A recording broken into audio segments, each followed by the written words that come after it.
All right. Well, first off, I hope everybody's safe and staying safe and staying indoors. Appreciate you taking the time to jump on. I thought last week was extremely beneficial, not just for referees, but for the coaches as well. The way the agenda is going to go tonight, I'm trying to make it smoother because it's the first time we're doing it. I don't want to just be talking to coaches. I just don't want to be talking to officials. I want to try to find a balance as best I can. So the first 10, 15 minutes is going to be going over mostly training for referees and just educating and talking plays. But that doesn't mean coaches, you can't jump in and ask questions or have any kind of opinion or feedback on those. And then we'll get into some positioning plays like we kind of talked about last week. The biggest thing that we've been discussing in all our Zoom meetings is basically when to come out of our primaries, what plays we need to get that are good for the game, and some plays that we don't need to get. That was what we talked about with our NBA referees on Sunday, which I thought was really good. So I want to continue to touch on that. And then we'll get into your coaches' plays. I've got 3 plays to go over. We'll go through those, and then we can finish on a Q&A and try to get done, 60 to 90 minutes, hopefully get done by 9 o'clock. I want as much dialogue and everybody being active and talking. It just makes for a better meeting. I try not to talk as much.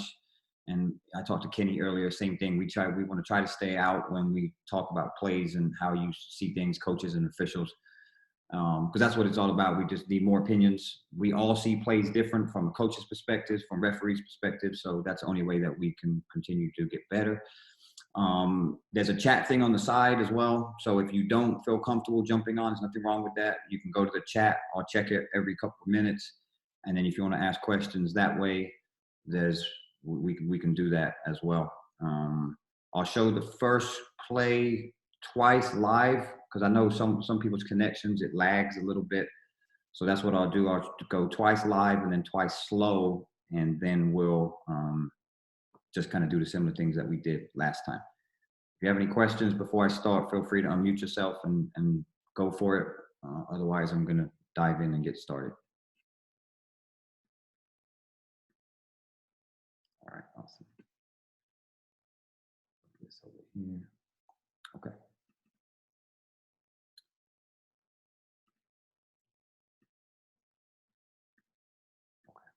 There we go.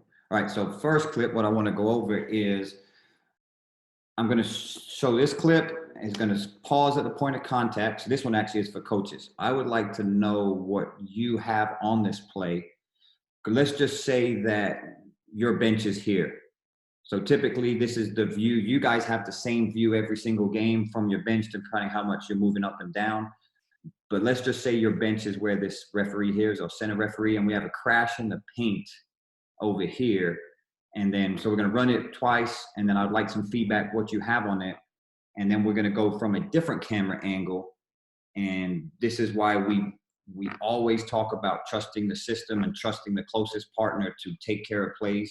But again, I want to show it twice, and coaches, just let me know what you have on this play, because this is the view that you would have right behind this referee if your benches, just say the benches are going to be on this side. 7 of 8 foul lines, 19 points, 15 rebounds. Here we have a run over. Again, I'll do it again. Have a big crash in the paint. 7 of 8 foul lines, 19 points, 15 rebounds. Okay, I'm gonna do it slow in case it lagged a little bit for some of you, just on the point of contact. So I'll do this one twice. But coaches, be ready to let me know what you would want on this play if your bench is on the closest side to us. I know the benches are opposite, but let's just say it was reversed. So we have a pass, and then we have a crash, and that's it. I'm feeling like it's there. It's a charge. Okay. I'm sorry. I mean, even though her feet shuffle just a tad, I mean, I don't know, when it goes so dang fast, you can't really, I mean, her hips are square. She's already in that spot. Okay. Well, is she though? I don't know. Let me see. Yeah. Can you do it live one more time? And before, I forgot to mention, I'm sorry, before you do speak, just let us know who you are. Just sorry about that. I'm Stephanie Desmarais. Coach D at Johnson, girls basketball. Oh my God, too much. Shut up, Tina. There are boys basketball coaches here. It's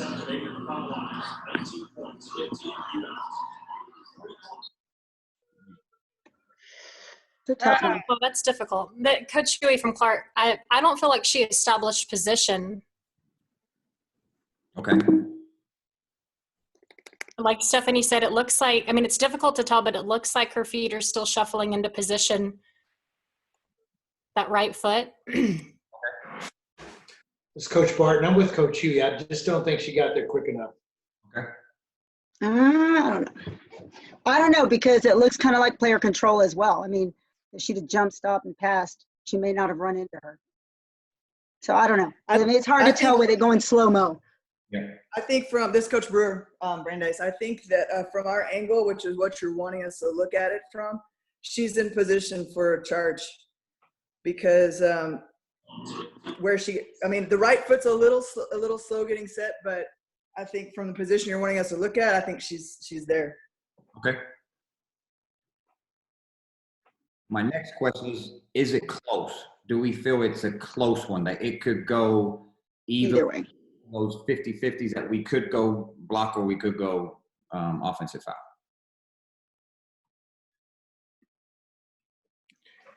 This is Coach Barton again. I think it's definitely 50-50. From this angle anyway, it could go either way. Okay. All right. So I that's what I was hoping. I think it would be split. It would be close. Some would say block. Some would say offensive foul. But we agree that it's close. This camera angle.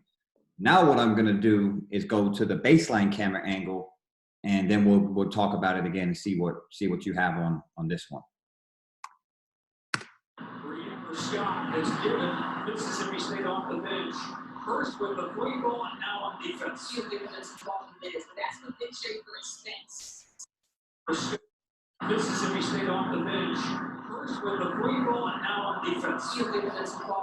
That's the big shape for expense. For you to get there in position. Did everybody see that? I'll do it one time slow-mo on the contact. So here. Do we have anything different? Are we still thinking it's close, 50-50, or are we changing our mind to something totally different?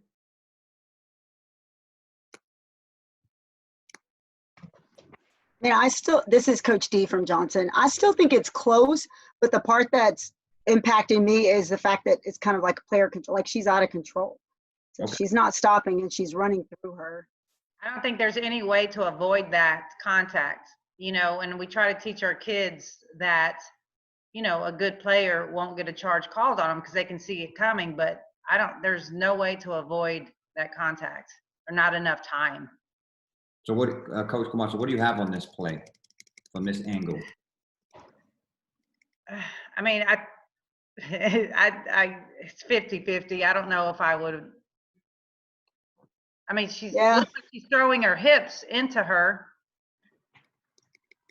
Mm-hmm. Yeah, I mean, it's hard because now with all the slow-mo and extra, you can see that she's still moving at the point of contact. So, but again, I agree. Again, sorry, this is Coach D. It's a 50-50. Oh my gosh.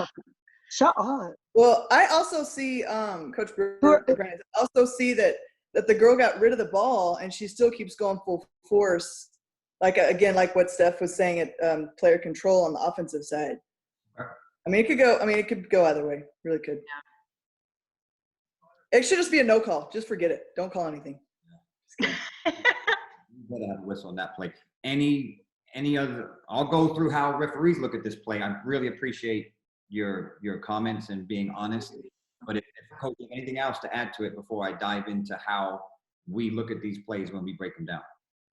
Well, the only other thing, this is Huey from Clark, the only thing I noticed, and I don't know if it's from what Stephanie said in terms of the offensive player initiating the contact through the player control, or if it's the defensive player not being set, but it almost seems as though the defensive player kind of like throws her chest in as she's falling back at the same time. Okay. This is Coach D. I would agree. There's a part of her, like that defensive player, she's throwing her chest and her hip towards the offensive player. So who knows? So, Hey, Mark. yes. Hey, Mark, this is Reggie. I just want to say this is some interesting conversation. This is great to hear. Thanks for jumping on, Reggie.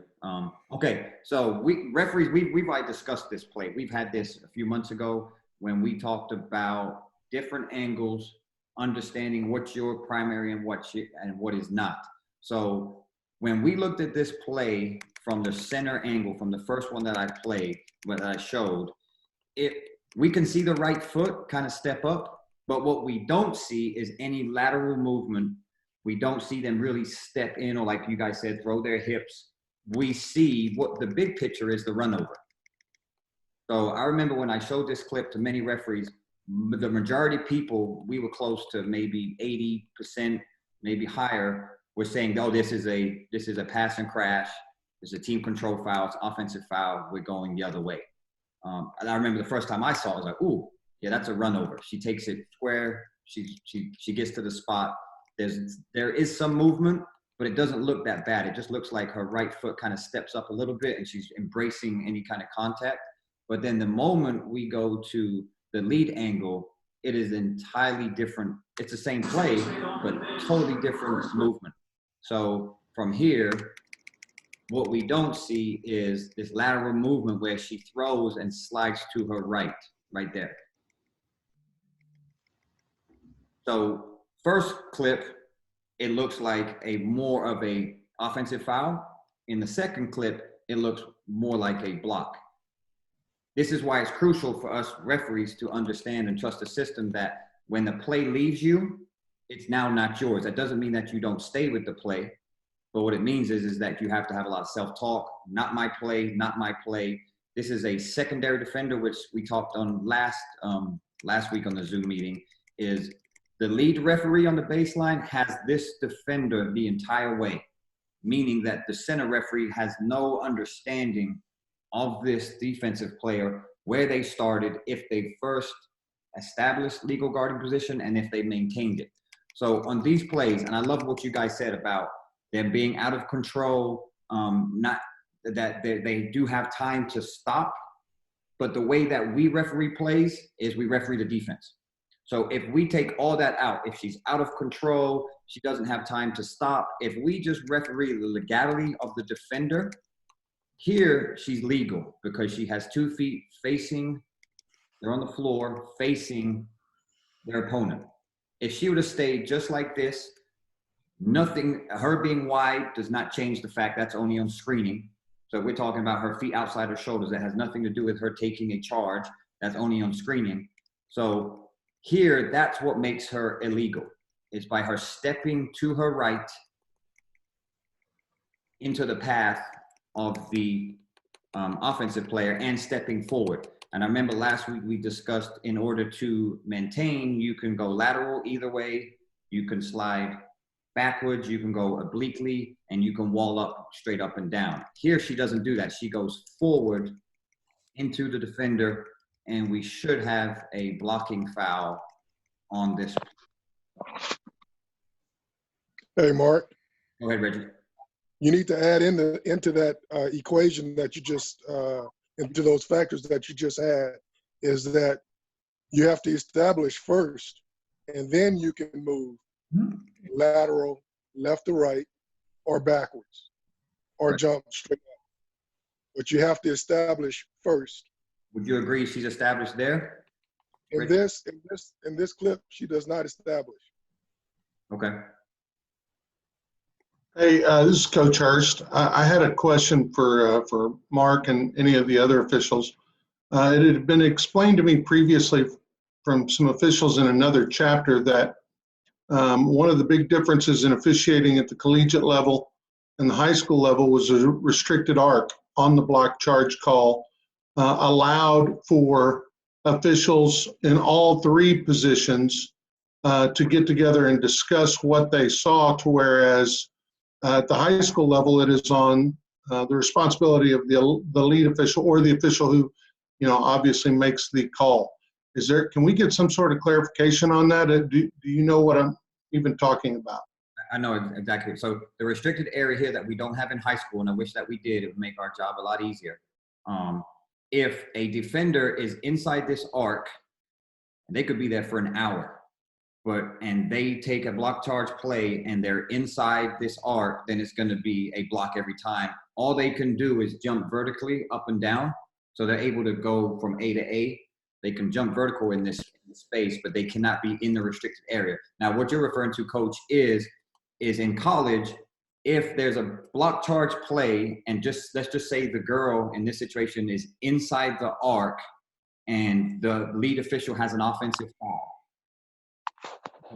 What the outside referees are trained to do is to watch the feet to help on that defender. And if that defender is in and we have an offensive foul, then you're going to go to that referee, hey, white 23 was inside the arc, and then you're going to go ahead and go block. So we can't do that in high school because we don't have it.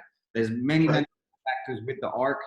I don't want to get into too much because we don't have it right now. But to answer your question, yes, it is true. But in high school, if I had a charge on this play and then Reggie comes to me, and he can't come to me and say, hey, Mark, I have a block. Like, we're not going to be changing calls based on a single whistle. So that's cool. Yeah. So in high school, it's a lot harder for us because we don't have an arc. So then we really have to understand the legality of the defender. So that's why in a secondary defender, we've got to pick those defenders early. And like Reggie said, we've got to make sure that they, one, establish, and then they maintain legal guarding position. Reggie, you want to add to that? No, that's perfect explanation. With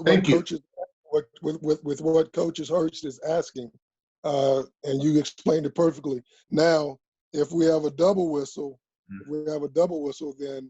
then we are taught also that in this particular play, if we had a double whistle on this play, it is lead's play. So the outside officials are going to hold, and the lead is supposed to take this play. Good point. This is a perfect example of changing calls or having interesting calls, because the center official, it looks like an offensive foul, whereas the lead official, we can see that it's a block call. And so if the C came over and talked to the lead official, say, hey, I have an offensive foul. Well, he didn't have the same look that the lead had, who had the best vision of the whole play. Yeah, good point. Reggie, this is Dwayne. Hey, you had mentioned that you didn't think that she had established. Tell me why you think she's not established. She got 2 feet on the floor. I think she's still facing. Reggie doesn't. I thought she established. I thought she established. Right there. I thought she did, but Reggie said she didn't. So, I mean, Reggie, go ahead. Why do you think she didn't establish legal? Okay, maybe I'm using the wrong lingo. It's her right step. It's her right step, not that step, but the next step. Her right step is what leads it to be a blocking call. That step right there. Do it. Move it again. You want to go back? No, forward. I'm with Reggie on that. I think that puts going forward still. Is the block. Because of that step, right? The last step. She establishes and then she loses it. Correct. Yeah, Agree with you. Once she moves forward, she's losing it. Yeah, so just want to make sure we agree that she established, she just doesn't maintain by Correct. She establishes, she just doesn't maintain legal guarding position. Okay. All right, good. All right, I'm going to show you what they had on the play, just so we can see it, and then we'll get on to the next one.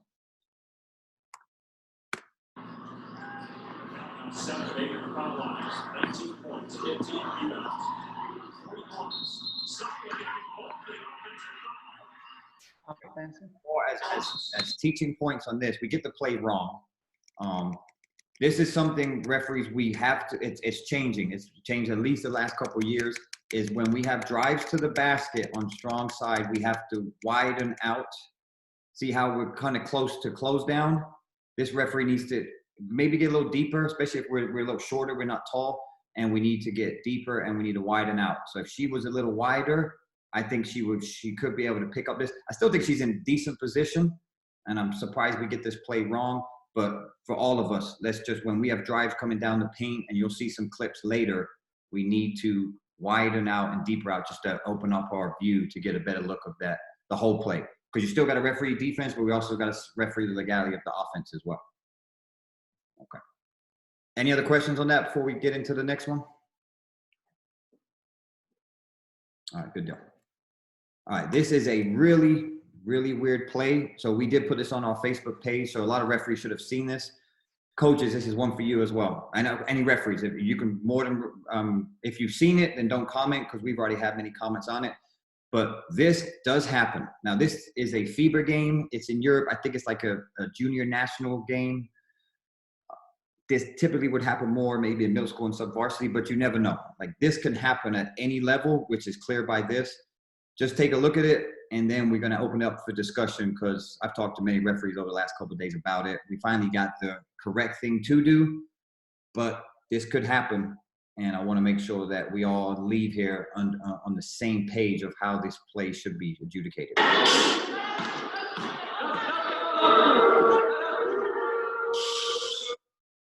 take the sound off.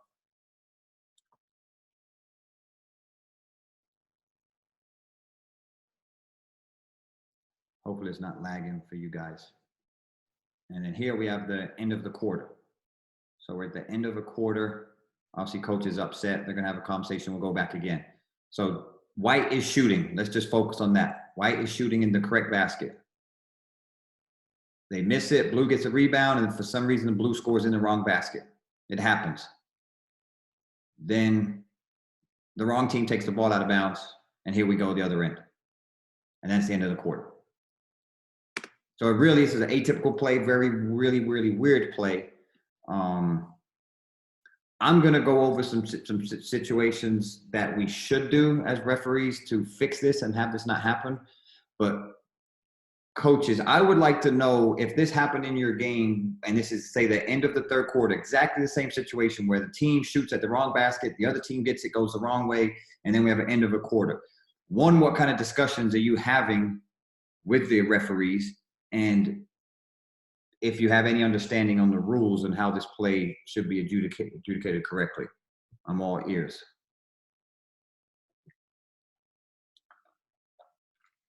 This is Coach Hurst. The bucket counts, and it's a turnover. The other team took the ball and came in the wrong way is what I would think. Okay. Anybody else? I agree. This is Coach D from Johnson. Yeah. They took the ball out and then they went backcourt. So okay. Then it's next piece. So do we have backcourt? The white team? Because Right. they went the other. Yeah. Right. Yeah. So I agree with Coach Hurst. And this, I will say, this happened to me when I was coaching middle school Go team. Okay. Yeah. Now, typically, what's happened there? Let's hope it happens. You taught them to do that? Yeah, it was 100% the coaching. Yeah. Anybody? I was telling them to fast break. Anyone else different? So we obviously know that the basket, we're going to score the basket for the white team. Blue scores in the wrong basket, we're going to score the basket.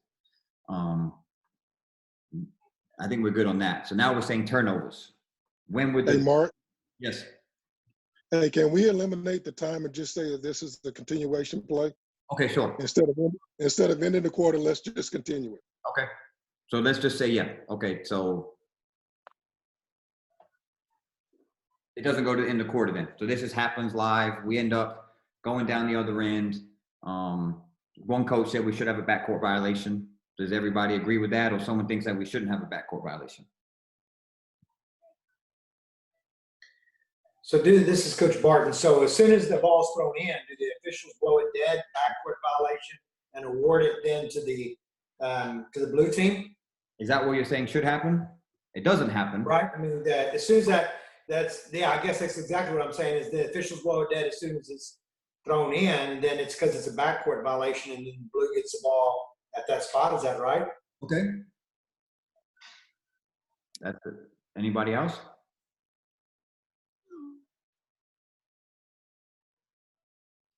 It's a weird play. It's a real. I think Coach Barton has got that right.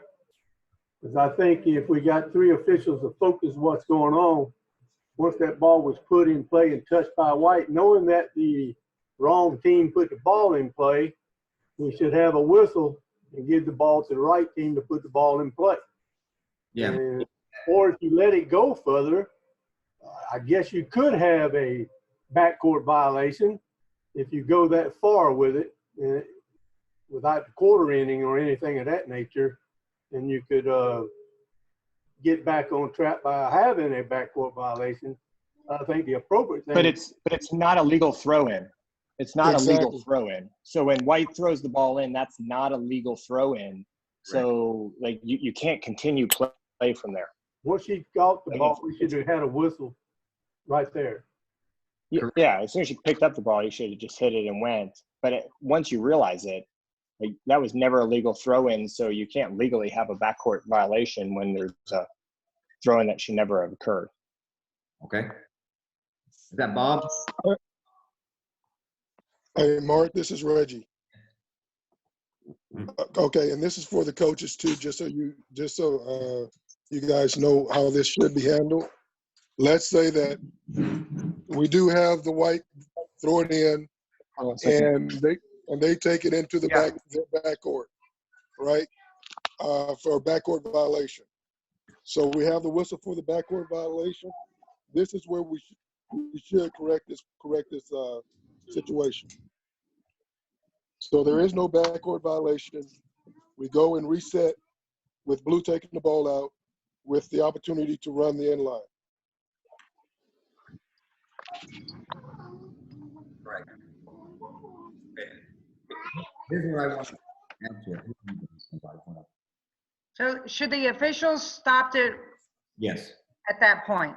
Yeah, so what needs to happen is anytime a player shoots at the wrong basket, our antennas immediately need to go up. Now, what a lot of us do, and I'll be honest, it's like, oh, wrong basket. Instead of us understanding, okay, that team now needs to take that ball out. For example, I know that if blue shoots in the wrong basket, I immediately goes in, okay, now blue has to bring the ball in. So right away, we know, because you even see that the center referee who's table side over here, you can see him score the basket. So he's alert, like, I don't need to stop this. I need to stop it. Hey, score the basket for that team. We know they shot in the wrong basket because, typically scorekeepers, they get confused. Like, wait, what are we doing? Score the basket for the team going this way. Now what we should have done is immediately when we see white take the ball out, we need to kill it immediately. It's not a violation. It's not a delay game. It's nothing like that. It's just one of those things that we need to stop the play immediately, and then we need to then communicate what we've got, that blue is going to take the ball back out of bounds, and they're going to get 5 seconds to bring the ball in, and they're going to be able to run the baseline. That's what we didn't do. That's what hurt us. And to add to Bob's point and Reggie's point, it's not a legal throw-in, so we can't have a backcourt. I even take it a step further. Let's say that white came all the way down.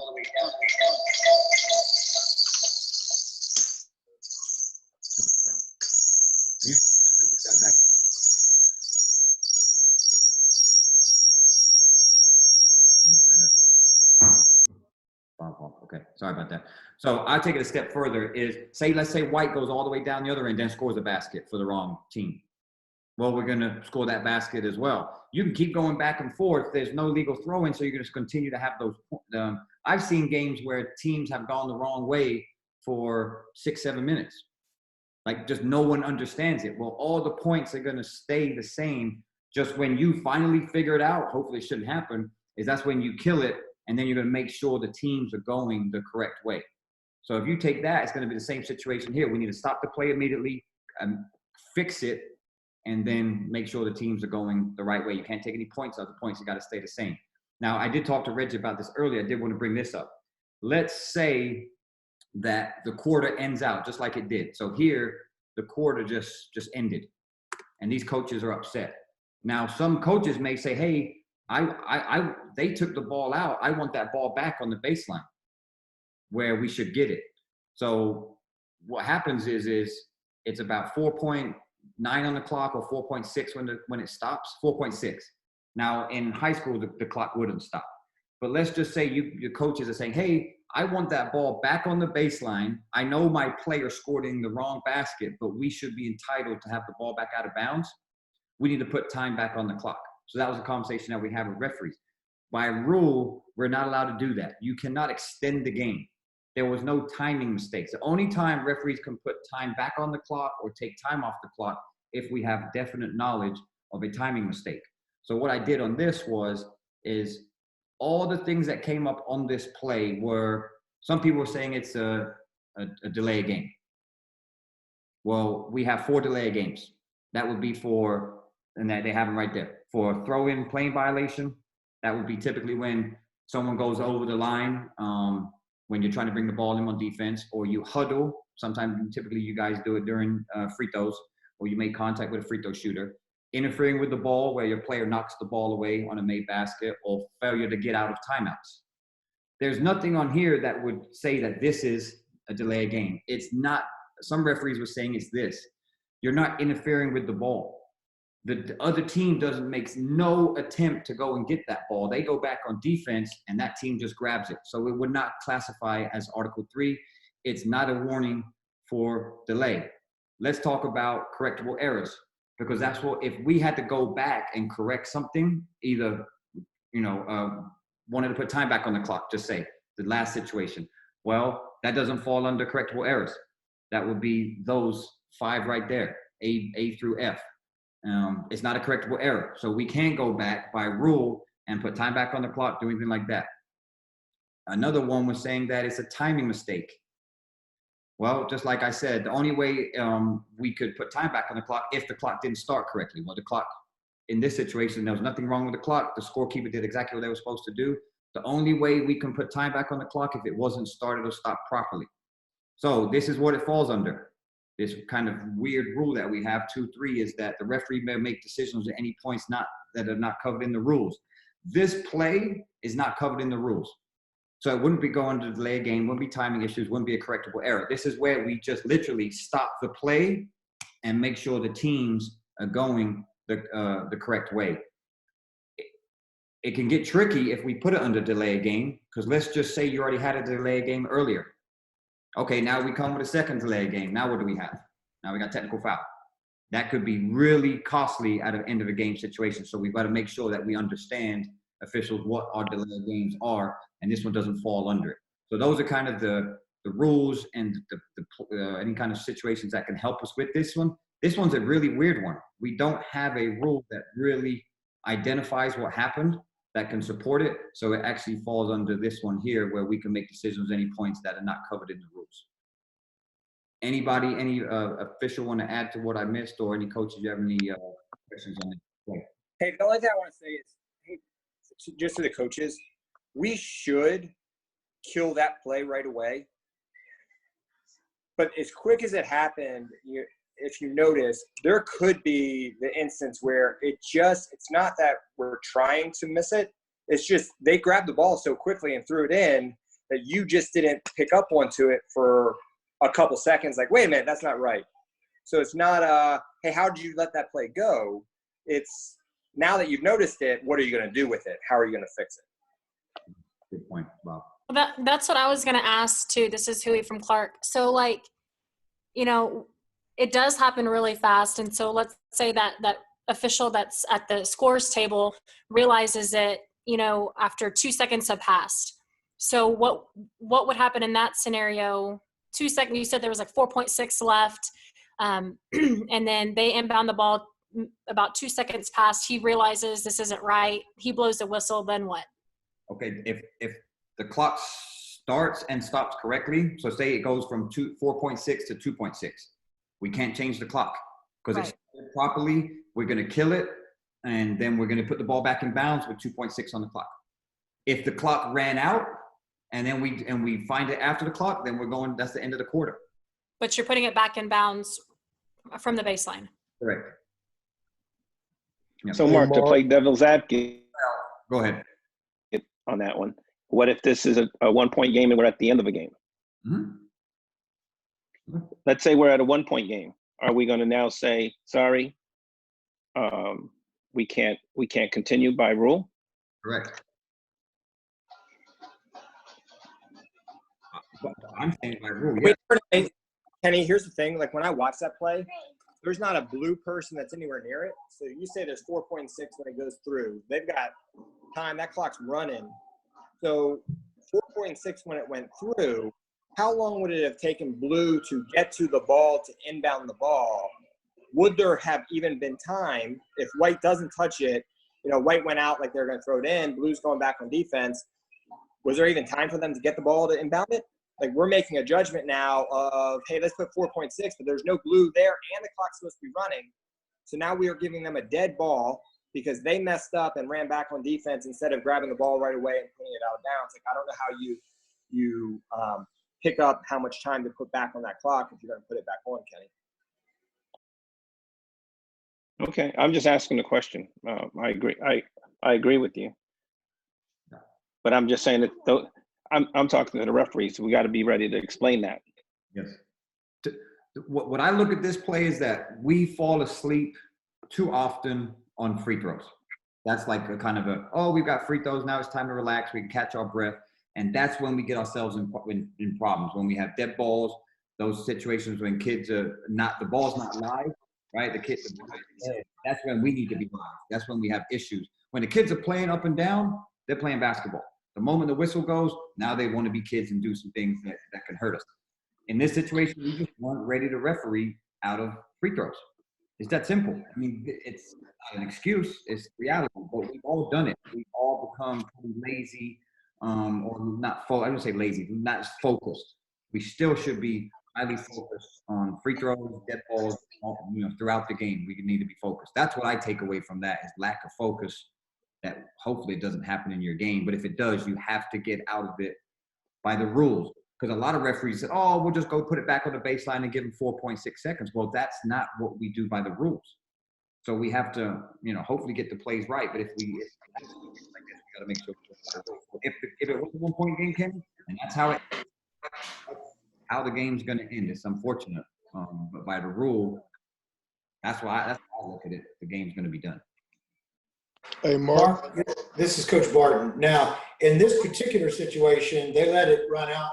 The third quarter ended, so that at that point they realized that. So whoever's ball it is coming to start the fourth quarter, that's who's going to be awarded the ball, right? No matter what else happened, because the quarter did finish. Correct. You just go, you go start the quarter with whoever the next possession arrow. Correct. Hey, Mark. Hey, this is for everybody. This application only applies to if we started and we're going to the right basket. If we start the game or start the quarter going at the wrong basket, it is your basket until it's corrected. Does that make sense? Yes. Yep. Good point. All right, let's move to the next play. Here is going to be positioning, things we talk about. The biggest trend for us the last couple of years is being way too high at trail, right? 28-foot line, we even have it right here for us. This is our home base. We need to be getting the 28-foot line as much as we can, especially when we're in the half-court set. So right here, we can see our trail referee is way too high. We need to be at 28-foot line. And when we have drives to the basket, we need to continue to stay connected, especially primary defenders, and continue to referee the play. We don't do that, and then we're going to go over some positioning at leads as well. I'll run it twice, and then we'll do a little slower and talk about it.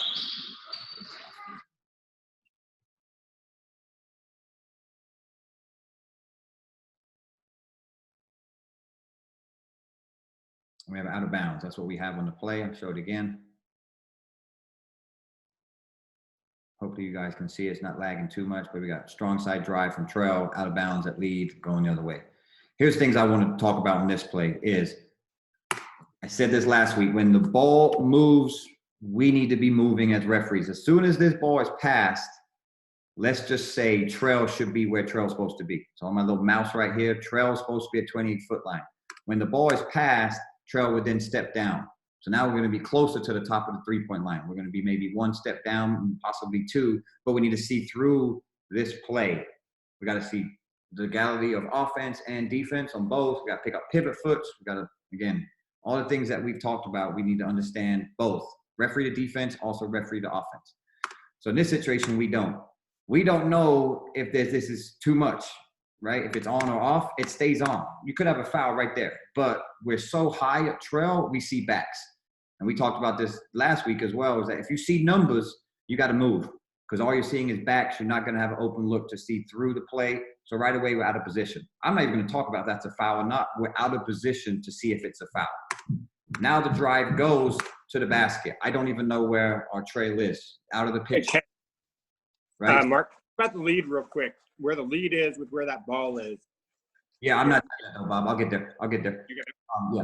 So at trail, we need to, this drive, this is a primary defender. It's going, just say it goes all the way to the rim. Well, 13, which is blue 13, this is trail's defender. So let's say it goes all the way in here. We have a foul or anything.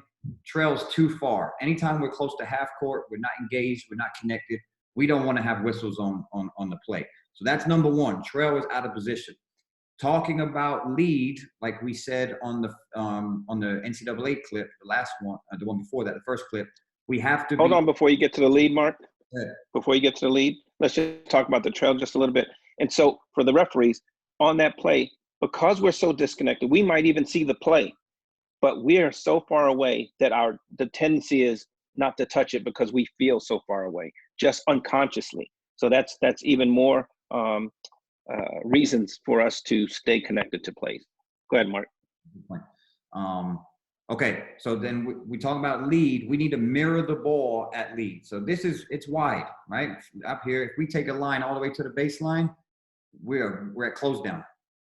We need to be wider on this. We need to be close to this. So maybe it's an R that volunteers. I think we need to be closer to this R. Also, I don't like our lead shoulders. Right, we need to be more of a 45-degree angle looking in, because this is still our primary coverage in the middle. This is your primary. This comes up. There's nothing in the paint. Here we have a screen. We have any kind of action up here. You need to assist up here. So wider and then looking where your partner cannot. There's nothing in the paint, so you can scan, and this is going to be your primary matchup. So when this goes up, yes, you can assist on this play. Drive comes in. We just watch lead. I just want you to watch lead. I like lead's depth. See how we're off? Anytime the gym has these kind of, the lines like this, we want to be off. So I think he's good there. Problem is he's stuck, and he needs to be wider. Like I said, an R, 45 degrees angles on his shoulder. I want you guys to watch his feet. White's feet. Do we think he steps out of bounds? Here, right there. I don't see him stepping out of bounds from this angle. It's not obvious, right? We have a kick out. This is a possession consequence, not a turnover, right? He makes a pass. We have a late closeout here. Now 33 can probably get into the paint, make a play for his team. Here we have a turnover based on bad positioning. Also, 13 may cause the white player to get out of bounds. If we watch the legality of 13, which is our trail's primary defender, where's our trail? Nowhere. I honestly believe that 13 impedes. We've got to protect our ball handler dribblers. We've got to have freedom of movement. I believe 13 is going into 5 space, and a small bump. What does that small bump do? Well, we're saying that he went out of bounds. So we don't get this play right. One, due to positioning on both, freedom of movement, staying connected to the play, and then widening out, getting the best look. We miss plays based on positioning and getting open looks. Here we have closed looks and we have bad positioning. So this is what I wanted to talk about, being wider at lead, being more connected at trail, protecting our ball handler dribblers. That's what it is. I'd like to hear from coaches later on the new rules about how that we want freedom of movement. It's hard to play defense like it used to be back in the day. But that's what they want. That's just what we've been told how to call the game. We've got to protect our ball handler dribbles. Anyone want to add to that? Any officials or coaches got anything? Feel free to go ahead. Hey, Mark, this is George, man. I was thinking of a Mac Freemanism as you were going through the clip. And when you're the trail and you got the lead, he always told me, you want to shorten that distance between you and the lead as much as possible, which also leads to your actual engagement with the play if you just shorten it. He even told me one time, it's almost better to have 2 C's and then back up a little once you get down there in case you lose the bearings of where that 28-foot line may be. That's a great point. Great point. Anybody else? I just want to ask a question. This is Coach Camacho. I mean, nobody moves. Are you guys supposed to be moving like as the ball is moving? Correct. I mean, they stay in the same position the entire time. I mean, is that something that we should see more of, is movement from the referees? Yeah, so here's what we do with movement. One, we've got to stay more place on that, but we don't always have to move. If we have what we call open look, so our open look is this, right? We want to be able to see through offense and defense. That means we don't need to move. If we have an open look, then we want to stay, because if we do move, then we may cause us getting a closed look. But in this situation, there's a lot of movement, a lot of dribble, a lot of dribbling, getting to the basket, strong side drives. Yes, we need to be moving to get open looks, because on this one, we never have an open look on the entire sequence.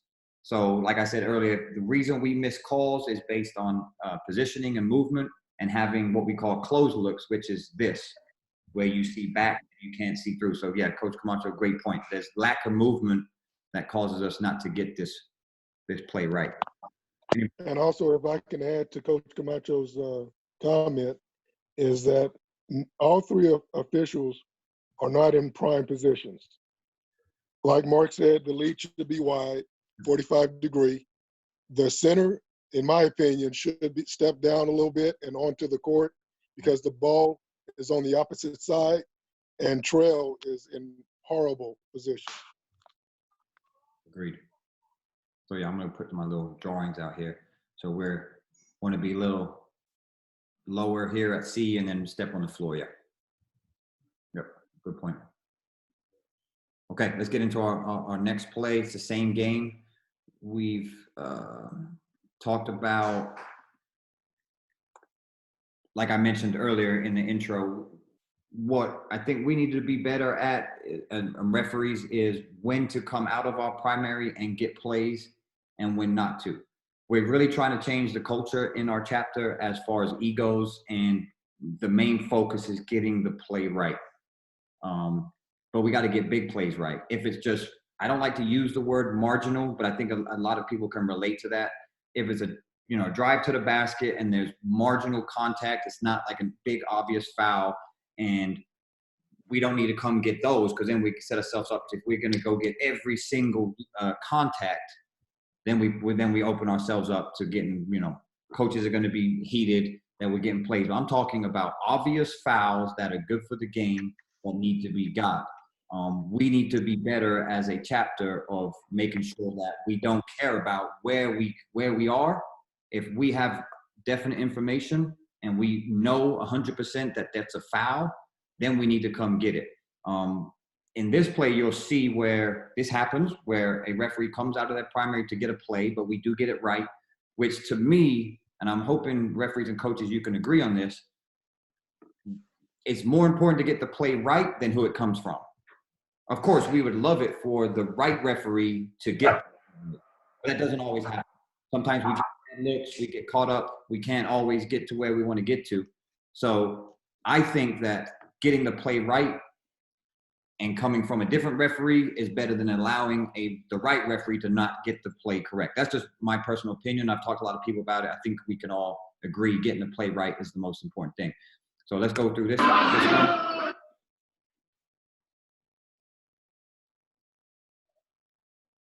Okay, so we got trip foul, and then it comes from center. I'll show you again. Right there, trip. And our center comes to get it. Now, I do want you to watch Coach Keller from Johnson over here. Just watch his reaction. I understand his reaction, but the play's right. So I know why Coach Keller has a reaction, but this is something for you coaches to look at, because I think a lot of you coaches would do this as well. We have the trip, and here comes Laddie, and he's looking at him. He's upset, and then we get kind of the wave off. Okay, So let's dive through this play as far as positioning. Anytime that we look at plays, we immediately go to positioning. Why am I doing this? Hold on, okay. Go back to this. Okay. So there's our 28-foot line, and we're not even close again. And this is something, officials, that we have to be more consistent. We've been trying to work at it for the last couple of years. We're just still not good at it. We have to get to that 28-foot line, and then the drive comes, we continue to step down. This trail referee would be right around here. Now we're a good 6 to 8 feet away from the play, and we call chasing the play. We're too far from it. We're too far back. To Kenny's point, when we're so disconnected and we're close to the division line, we're not gonna put a whistle on that play. The foul comes from 12. He trips his foot right here, and that is actually Trail's primary defender. Whoever put little scribbles on there, you mind just taking those off? So on this one, Trail is out of position. Let's talk about lead. It's a similar concept. We're having drives to the basket. Look what lead does. We're watching our lead on the baseline. Drive comes in, we start closing. Instead of doing the opposite, we need to widen out. He closes, and now he's looking right through this kid's back and does not see the trip up here. If we widen out, like we talked about in the last clip, we get closer to this R, 45-degree angle, we can pick up this trip. Primary whistle should come from Trail because it's primary defender. Second whistle could come from lead. It's right there in the paint. He can see it if he's in better position. The last whistle, even though center has a good open look, it's the last referee where we want to get it, because the reaction we get from Coach Keller is that, like, why is he coming to get that play all the way and he's all the way over there? That's the perception. And I'm coaches, please tell me I'm wrong, but when referees from on the other side of the floor or they're furthest from the play come with a whistle, you immediately want to be like, why does that referee have the play and you're right here? We do get it right though. That's the main thing. This is good for the game. I can tell you this because it's the end of the half and there's 2 seconds left in the game, in the second quarter. So we need to also have some awareness of time, score, and situations. This is a bonus that puts it there in the bonus. So if we pass on this, that's how we go into halftime. We would go to the locker room with a no call, and one coach is going to be upset because we don't put that kid on the free throw line who deserves to be in the free line because he did get tripped, and we got the play right. So that's a good thing. However, the center referee now has to go over and deal with the coach. He's got to now explain why these two referees didn't have it, which hopefully we don't, but you're going to take some heat for a play that you didn't really need to have a whistle on, but you came to get it. Also, a good thing I wanted to touch on is when kids usually get tripped, they go face to the ground. If they sometimes trip their own feet, they kind of stagger and they land kind of sideways. That was something that we learned from the NBA referees. I kind of like that. Typically, kids just don't fall by themselves, and I'm more at the varsity level. All the coaches we have, a lot of your kids just don't. They sometimes do, but most of the time when they get tripped and they go head right to the floor, it's probably something that happened. Coaches, referees, feel free to add to that. Let me know if you think that's good for the game, not good for the game. If you like that call, you don't like that call. Hey, this goes right back to what Coach Camacho said a second ago.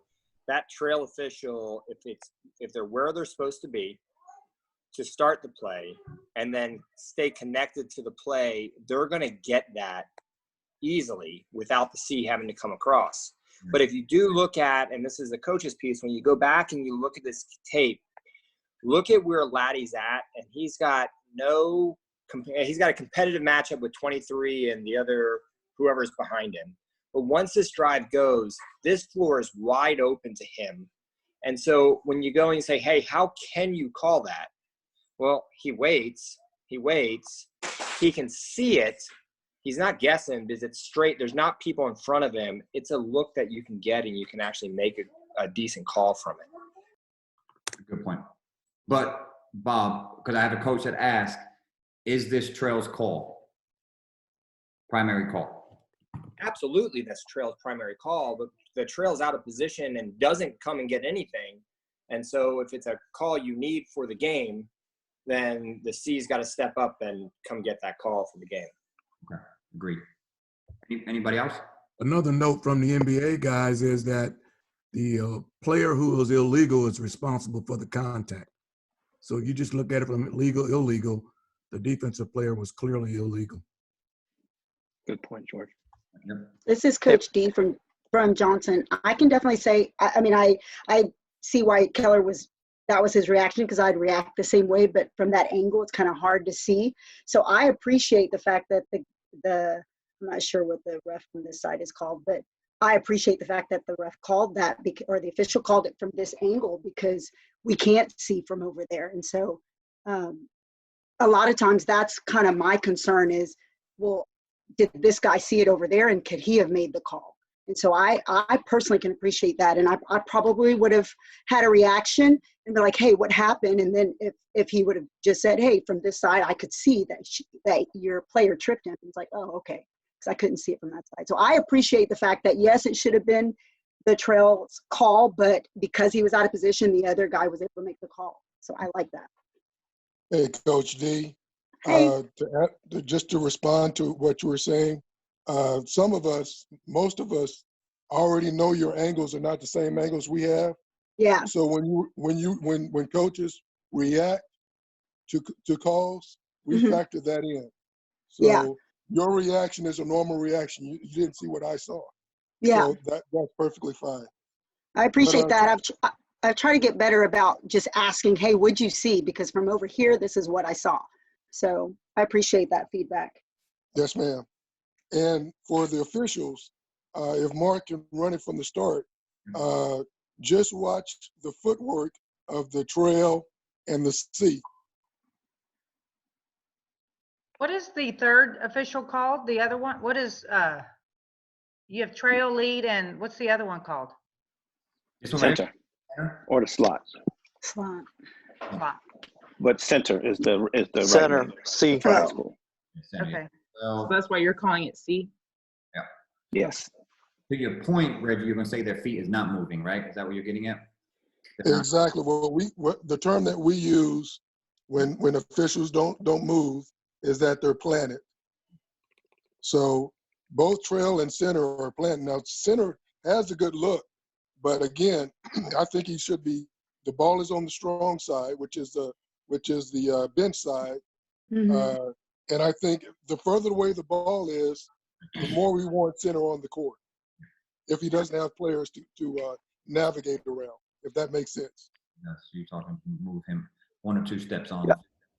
I was just going to ask that, Reggie. Good point.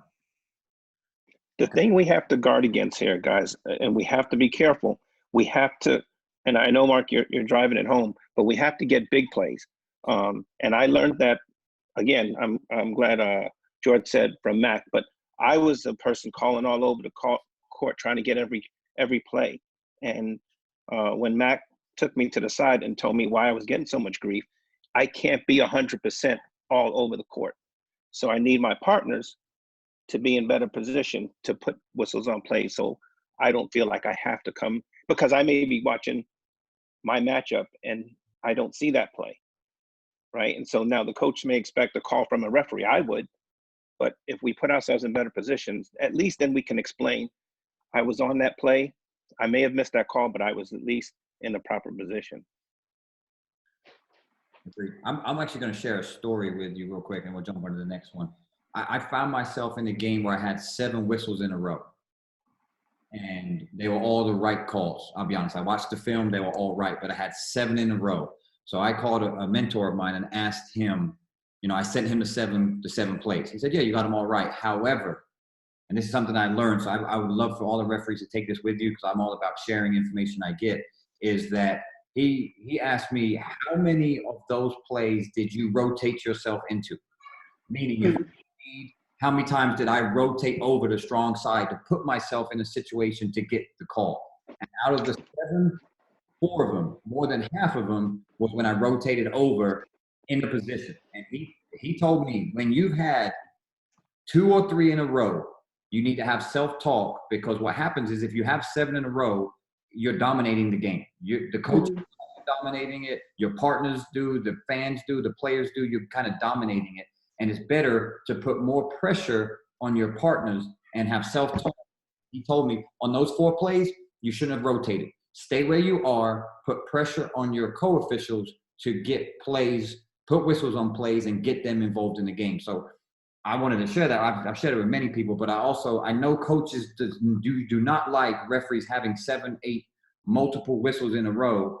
I'm sure you prefer referees having 2 or 3 here or there, because then you feel like referees are dominating the game. Coaches, if I'm wrong, tell me, or if you want to touch on that, I'd love to hear from you as far as referees having a ton of plays in a row. This is Coach D from Johnson again, and I agree 100%, Mark. It's just one of those where it helped. Clearly, in a game situation, we're all fired up, and it's an emotional roller coaster.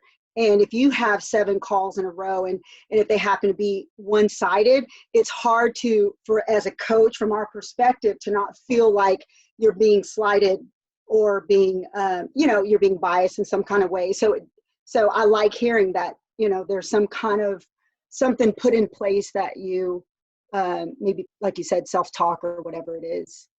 So I agree 100%. And we also look at the ones that don't blow their whistle at all. They're on the court, and I'm like, this one hasn't blown, hadn't called a foul the whole game. So, I mean, it's, it goes. And the culture to that is there's a lot of referees and that will work with a more aggressive referee, someone that is a lot more active. They have no problem staying out the way. Now, I put the onus on the active referee, like I just said. Like, it's someone that likes that has no problem blowing their whistle. We need to have self-talk to tell ourselves, hey, okay, you need to stop, you need to slow down, and you need to put more pressure on your partners to have it. Because there's some referees that love to they have no problem getting all the whistles, getting all the grief, and then it doesn't help exactly the referees you're talking about, Coach Camacho, about them just staying out the way.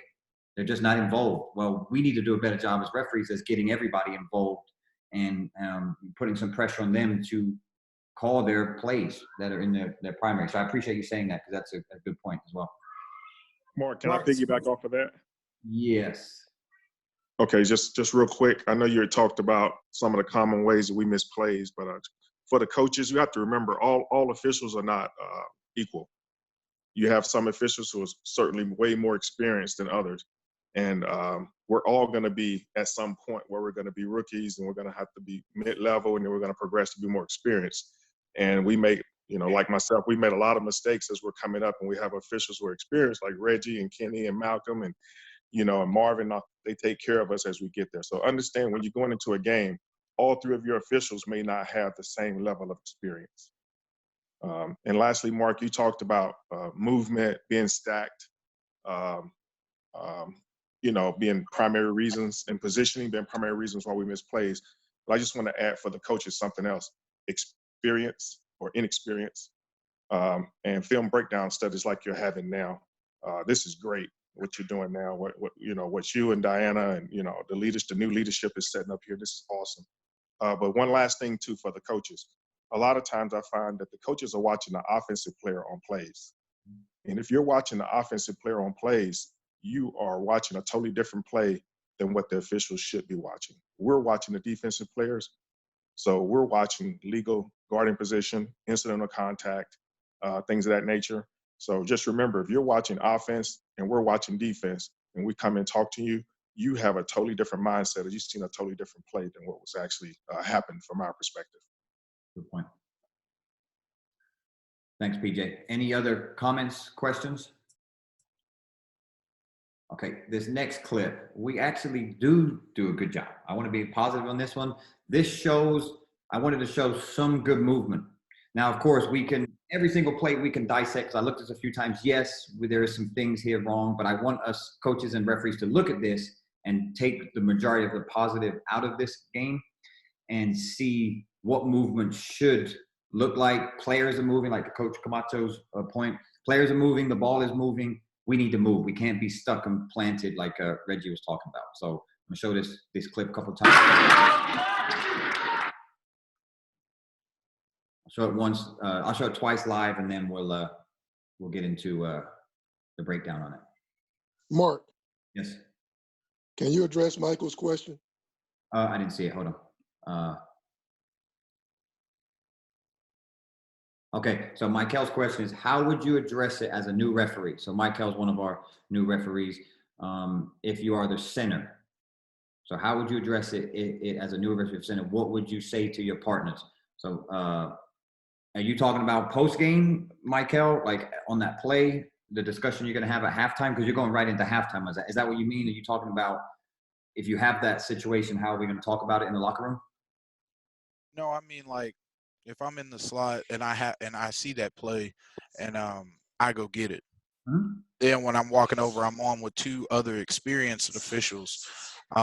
At that moment, after we make the call, say we come together or something, or they don't agree, like the trail official, knowing it's his primary, he comes over to me and he's stopping me mid-stride over to report. What am I saying in that moment? Because I am less experienced, and I am, in a sense, not slanting him, but I'm saying, you know, I saw something that you may have missed, even though I'm inexperienced or less experienced than him. Hey, like, man, verbiage. Okay. I'm just gonna say, from my angle, I saw a trip. Okay, but I'll tell you this: as a veteran official, if you come and get that for me, as we walk by, what you're gonna hear out of my mouth is "thank you," because the person didn't go to the floor by themselves. I have a bad angle. I can't see how they got down. You came and get it. I'm going to tell you thank you as I walk by, because that was a play that we needed. But it also lets you know that, yes, you did the right thing. You did that. But if somebody says something like, what are you calling? From my angle, I saw the trip. You know, you just, from my angle. And you're Culture change. Yeah, I know. Okay. I agree with Bob. I don't think the trail referee should say anything to you, Michael. Like, if I'm a trail and you have that play, either it's a thank you, or if I don't like the call, I'm not going to tell you, what do you have? We may talk about it at halftime, but we shouldn't be having – I don't have a whistle on the play. It's a single whistle, so I shouldn't be telling you anything. Apart from something positive, like, hey, I appreciate you getting that. I had a bad look or whatever. I'm hoping that no one on here would say to center while they're reporting, hey, what did you have on that play? Because that's definitely something we shouldn't be doing. But to George's point, the coach has got to change. We've got to get plays right. So if we don't have a good look, you have a closed look, you're not connected to the play like there was in this one, you should be thanking, like I would probably say, good get. Hey, Michael, good get. Appreciate it. Something like that. A good call. Even if you Mark. Call, I think. Hey, this is Diana. One thing also to think about is if you have an experienced crew chief, you should talk about that in your pregame. I know when I'm in my pregames, if I'm a crew chief, I'm going to say to my co-officials, hey, all I care about is we get it right. If we have a play where there needs to be a whistle, then come get that whistle. It shouldn't be every play and all the time, but that should be something you're discussing pregame on those, because those calls are going to happen. We can't avoid it, and we need to talk about that before. And so you just need to have a strong pregame to address that. Hey, this is Kenny. I appreciate what you guys are saying, but I hear what Michael is saying. And Michael, what I would do is talk when we have that conversation in post game. Talk about these meetings. Talk about your training. Hey, you know, we talked about a similar play like that in training, and I thought that's what I needed to get. So blame it on the training, because the people on this call are not the people that would say those things to you. Correct. Right. So we can't ignore what Michael is saying, because Michael's absolutely right.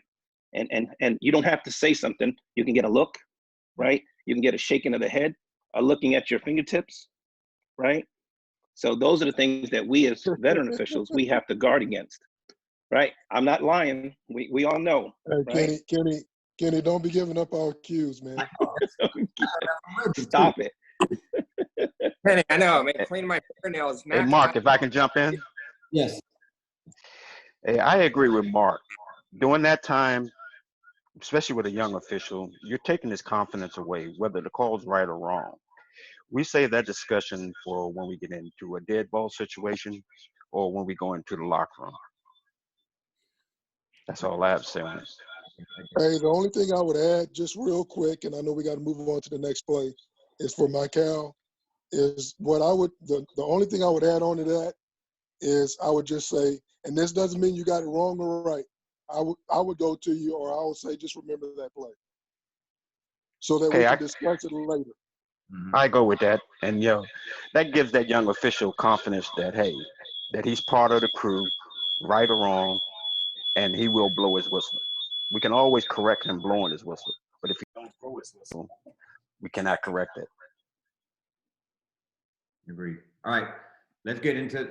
Appreciate all the comments. Great. Let's get into the movement on this one. I'll show it one more time live.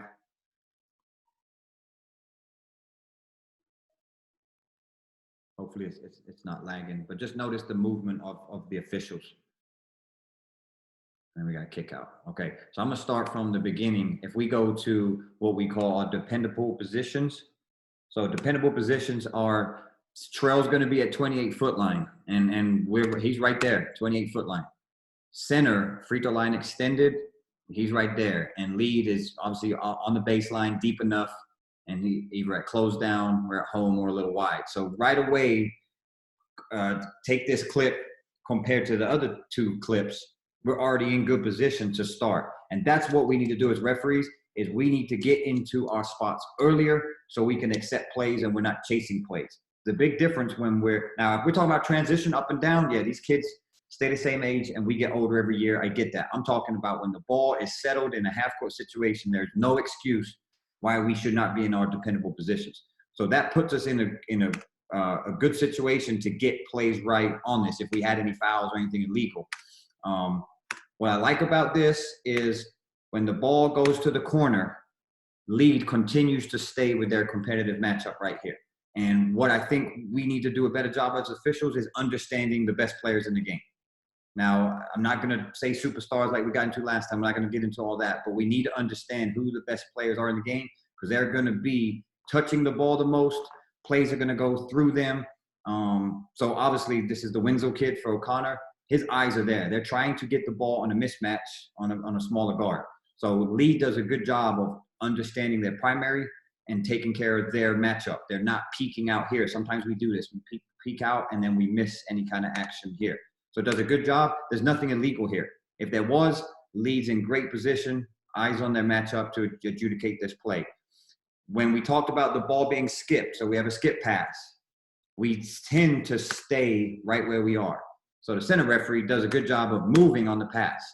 Instead of, we don't wait till the kid gets the ball and then we move. We're anticipating the skip pass, we're anticipating the movement, the ball is moving, we're moving. So now if we had a shot, we can understand it's behind the three-point line. If it was close, it was on the toes on the line, they can see it. If trail was behind and didn't move, now we're gonna be guessing if it's a three, and then we're not gonna be able to understand the defense legality or anything, have an open look. So center does a good job looking through, and then they're still trying to get the ball to one.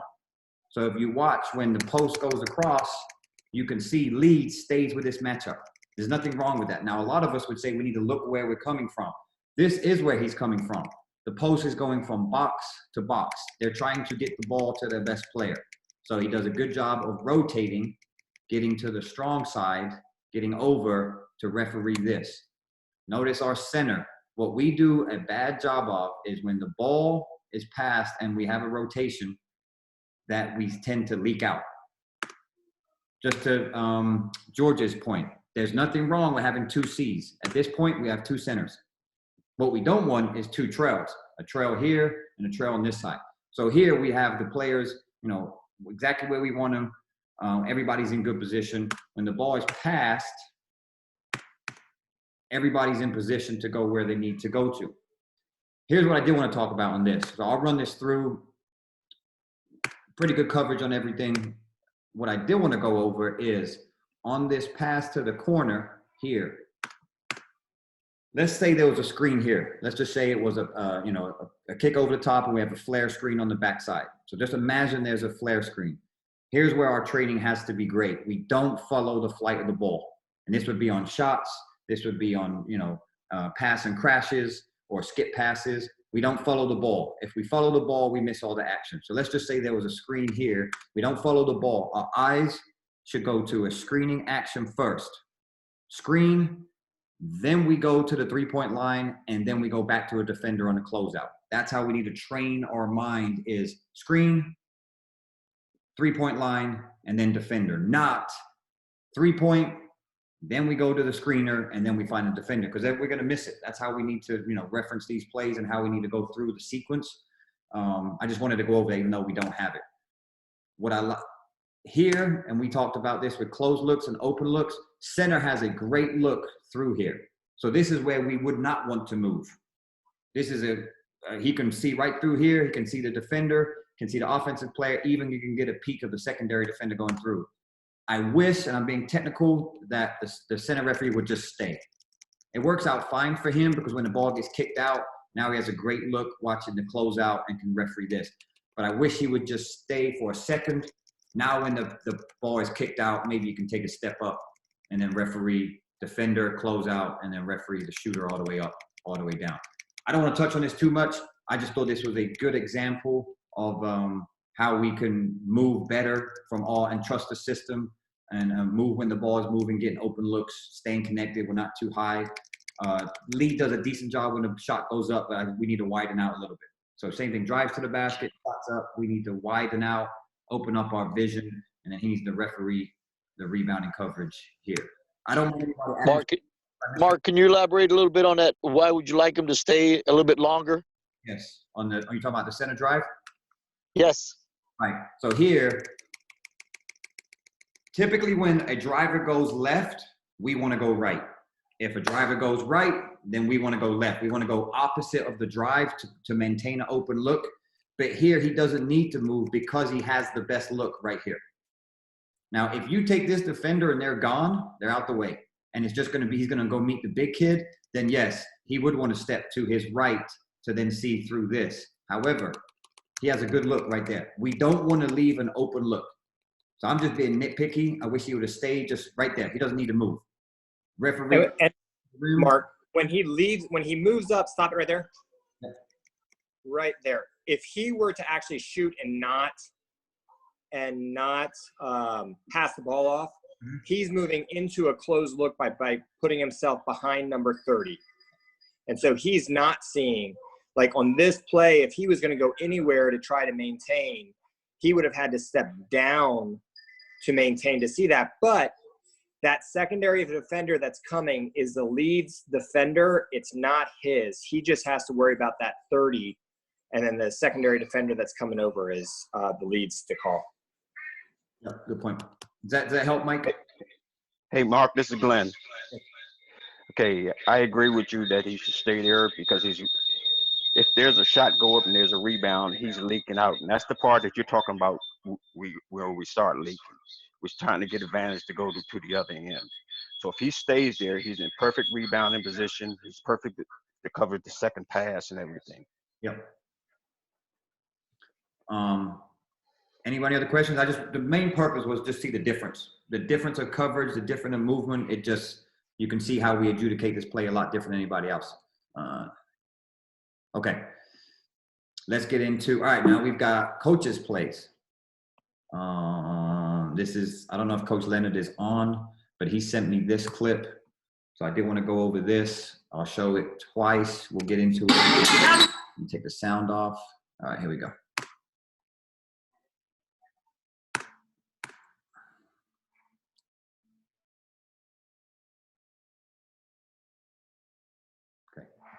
So when we see it game speed, do we have a double dribble or travel? When you see it game speed, it looks funky, right? Boom, boom, and then she gets it and goes again. So hopefully you can see that. I don't want to slow it down because that takes it away. If you can see, Coach Leonard's like, what do we got? What's going on? This and this. So there's some confusion on the play.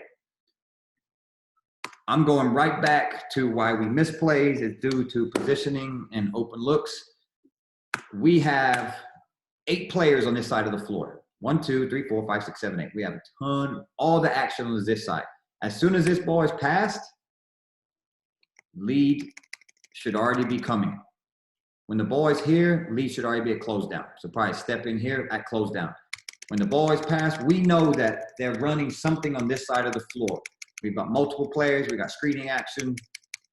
Lead needs to come over. So at this point, lead would be coming over. I would say probably by about right now, lead would be here. So lead would be strong side. It just to say lead came over. So lead comes over to strong side. Does the center have a good look, which is going to be the new trail? Yes. So we don't need to leak out. And that's what we do too much of. As soon as this lead comes over, then we start to bounce out, and then we're going to be behind this play. Right here, open look, stay right with it. Once the ball starts to go down, we can slide down a little bit too. Slide down, stay with the play, but lead would be here. So I'm trying to have you guys understand what it should look like if mechanically we're doing things right and we're running the system correctly. We would have a lead official on this play. We would have 4 sets of eyes here. The other 6 players are not an issue to us. This is the problem right here. The 4 closest people to the basket. If you can see it, I'll do it slow-mo. The first time I saw this, I believed it was a double dribble travel. The first time I saw it. But then when I see that, the ball gets knocked out by the defense. Right there, she knocks it out and it's loose for a split second. It's ever so, it doesn't hit the floor. You don't even really see it come out. Now what can she do? The ball has been tipped out by defense. Well, she can do whatever she wants. Now let's say she goes up for a shot and loses the ball. Doesn't touch the defense. So it goes up, she loses the ball and then grabs it. My question is, do we have a travel? Yes or no? We have nothing. If we have nothing, what can that player now do? Because it happens a lot. Kid will go up for a shot and they lose the ball and they'll grab it. Referees, coaches, whatever you would like to add. Touched by the defense when she lost it? Yeah, she lost it, but here the defense touches it. So in this play, it's legal. Whatever happens, she's good. It's not a double dribble. It's not a travel. But I'm saying is if, say, 15 goes up for a shot and just loses the ball. Defense doesn't touch it, and she grabs the ball. What do we have? Do we have a travel? Do we have a no call? What can she do? What can she not do? I say she touched, so she just can't move her feet. If she moves her feet in between releasing the ball and getting it again, then that's a travel. Yeah. If she doesn't move her feet and the ball, if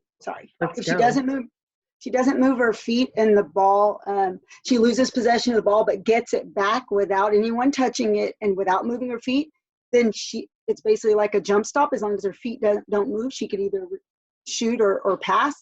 And as long as if she's established a pivot foot, she's got to keep the same pivot foot. If she has not and she's on a jump stop, then she can still step and pass or step and shoot.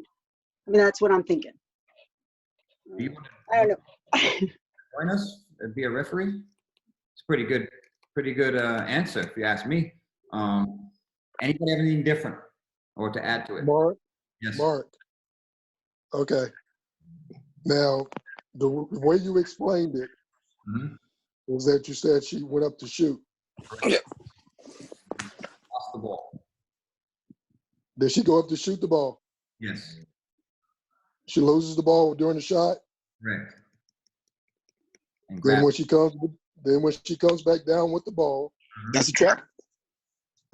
Huh? Go ahead. She shot the ball, right? She lost it during the shot. And she comes back down with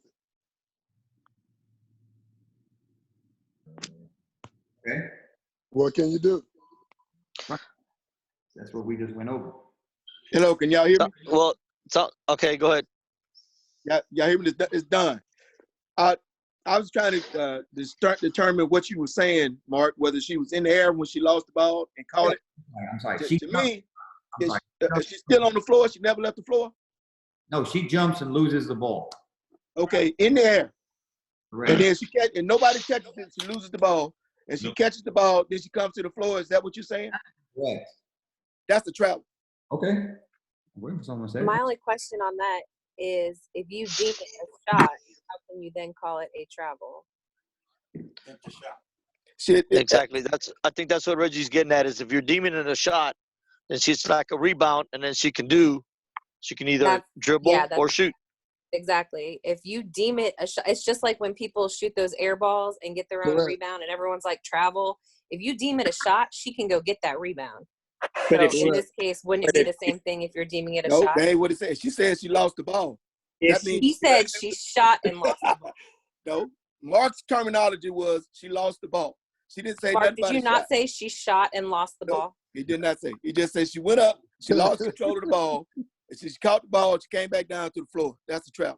This is what, coaches, this is what we deal with all the time. You can see. Mark, did you not say shot? Yeah. I thought I heard shot. I thought I heard shot too. Okay, I heard shot. but my question is, what is the difference if I have a ball, okay, and I am, for the sake of argument, we haven't established a pivot foot. I'm passing it. My feet don't move. No one's touched it, but I jump up to get it. That's a travel. Can I take that, Mark? Yes, sir. Okay, the difference between that, Coach D, is you can't get your own pass. Got it. Okay, you cannot get your own pass. You go get your own pass without anyone touching it, it's a travel. Okay? Yeah, I agree. Now, when we put the word shot, she's shooting the ball, right? It's a rebound. And she loses the ball. Correct. Yeah. Correct. It's considered the same as a rebound. So therefore, she can dribble, she can shoot, or whatever. But if we don't deem it a shot and she just loses the ball, then the other factors come in. That's all I was saying. Mark, can I step in for a minute? I have a question. Yes. Is that all I was saying? Are you saying it's a shot, or are you saying it's a Mute yourself, Mo. Mute yourself. all I was saying. All about terminology. What's your question? Okay, so I'm sorry, I lost connection, so I had to reconnect to the Zoom meeting. Are we saying that she fumbled the ball, or is that what we're arguing? I'm going to go to that one next. The situation we said is she goes up for a shot and goes up for a shot attempt. She gets the ball. She gets the ball and comes back down. We're saying that it's just like a shot attempt, like someone shooting an air ball, getting their own rebound. Now they can dribble again, they can pass again, they can shoot again. They're back to where they were as they started. Okay. Who I want to touch on is we have a dribble and then we have a fumble. Like they fumble the ball, they just lose it. Not a shot attempt, but then get their own fumble. That's different. It's not a pass to themselves, it's a fumble. So we've got dribble, fumble. Now what can we do? That's the next piece to it. So you can get your own shot, no one touches it, but you can't get your own pass. No one touches it, right? Correct. Now we're in a fumble. So this is, like a kid will go up, shoot it, and then drop the ball. Well, that's There's no team control or player control on a shot, correct, Mark? Correct. Versus a pass where there is, and that makes the difference between whether or not they can get the ball. And Tina, there is one exception on that pass. If I haven't dribbled yet, if I catch the ball and I go to pass it and my teammate ran off, I can go run and get that ball and put it down as a dribble and continue dribbling and then reestablish my set position or pivot foot, establish possession. It's though I can't go, if I've dribbled, I can pick up, I go pass it, they move, and now I run to go get it. Now I've started another dribble. That's a double dribble I can't do. But if I've never dribbled and I throw a pass, my player runs away from it, I can go try to retrieve that ball. Say what? What you say, Mark? Can I say something? I'm sorry. Yeah, go ahead. Okay, so, we're talking about a fumble. Correct me if I'm wrong. There's nothing in the NFHS handbook that says she can't fumble the ball and regather possession of it, right?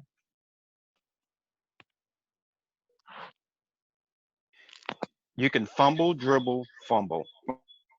You can fumble. Dribble, fumble. And you cannot dribble, fumble, dribble. And then it's at the referee's discretion to judge whether or not that's the case or not. Correct. You can fumble, dribble, fumble, but you cannot dribble, fumble, dribble. But in answer to his question, Glenn, is that you can get the ball. If you fumble it, you can get the ball. You just can't dribble it again if you've already dribbled. And what if you go for a shot attempt and fumble the ball in the middle of a shot attempt? Then does that shot attempt? When you have a shot attempt. All right, we good on that? Mark, I'm confused on what Bob just said about getting your own pass. Hey, Reggie, what I said was if you're standing up at the top of the key and Mark throws you a pass, you catch the pass. You don't dribble, you don't do a thing, and you start to throw that pass back to Mark. But Mark had already run. Reggie, you can run and still grab that as long as you put the ball down as a dribble when you pick that back up, because that can be the start of your dribble.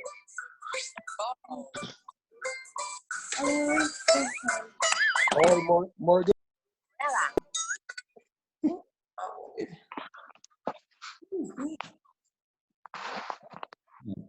Okay, basically, Bob, what you're saying is the fumble, dribble, fumble. No, we're kind of losing it. Let's move. Yeah, that's above his discussion. Let's press on. Y'all can have a. All right, next play. Here we go.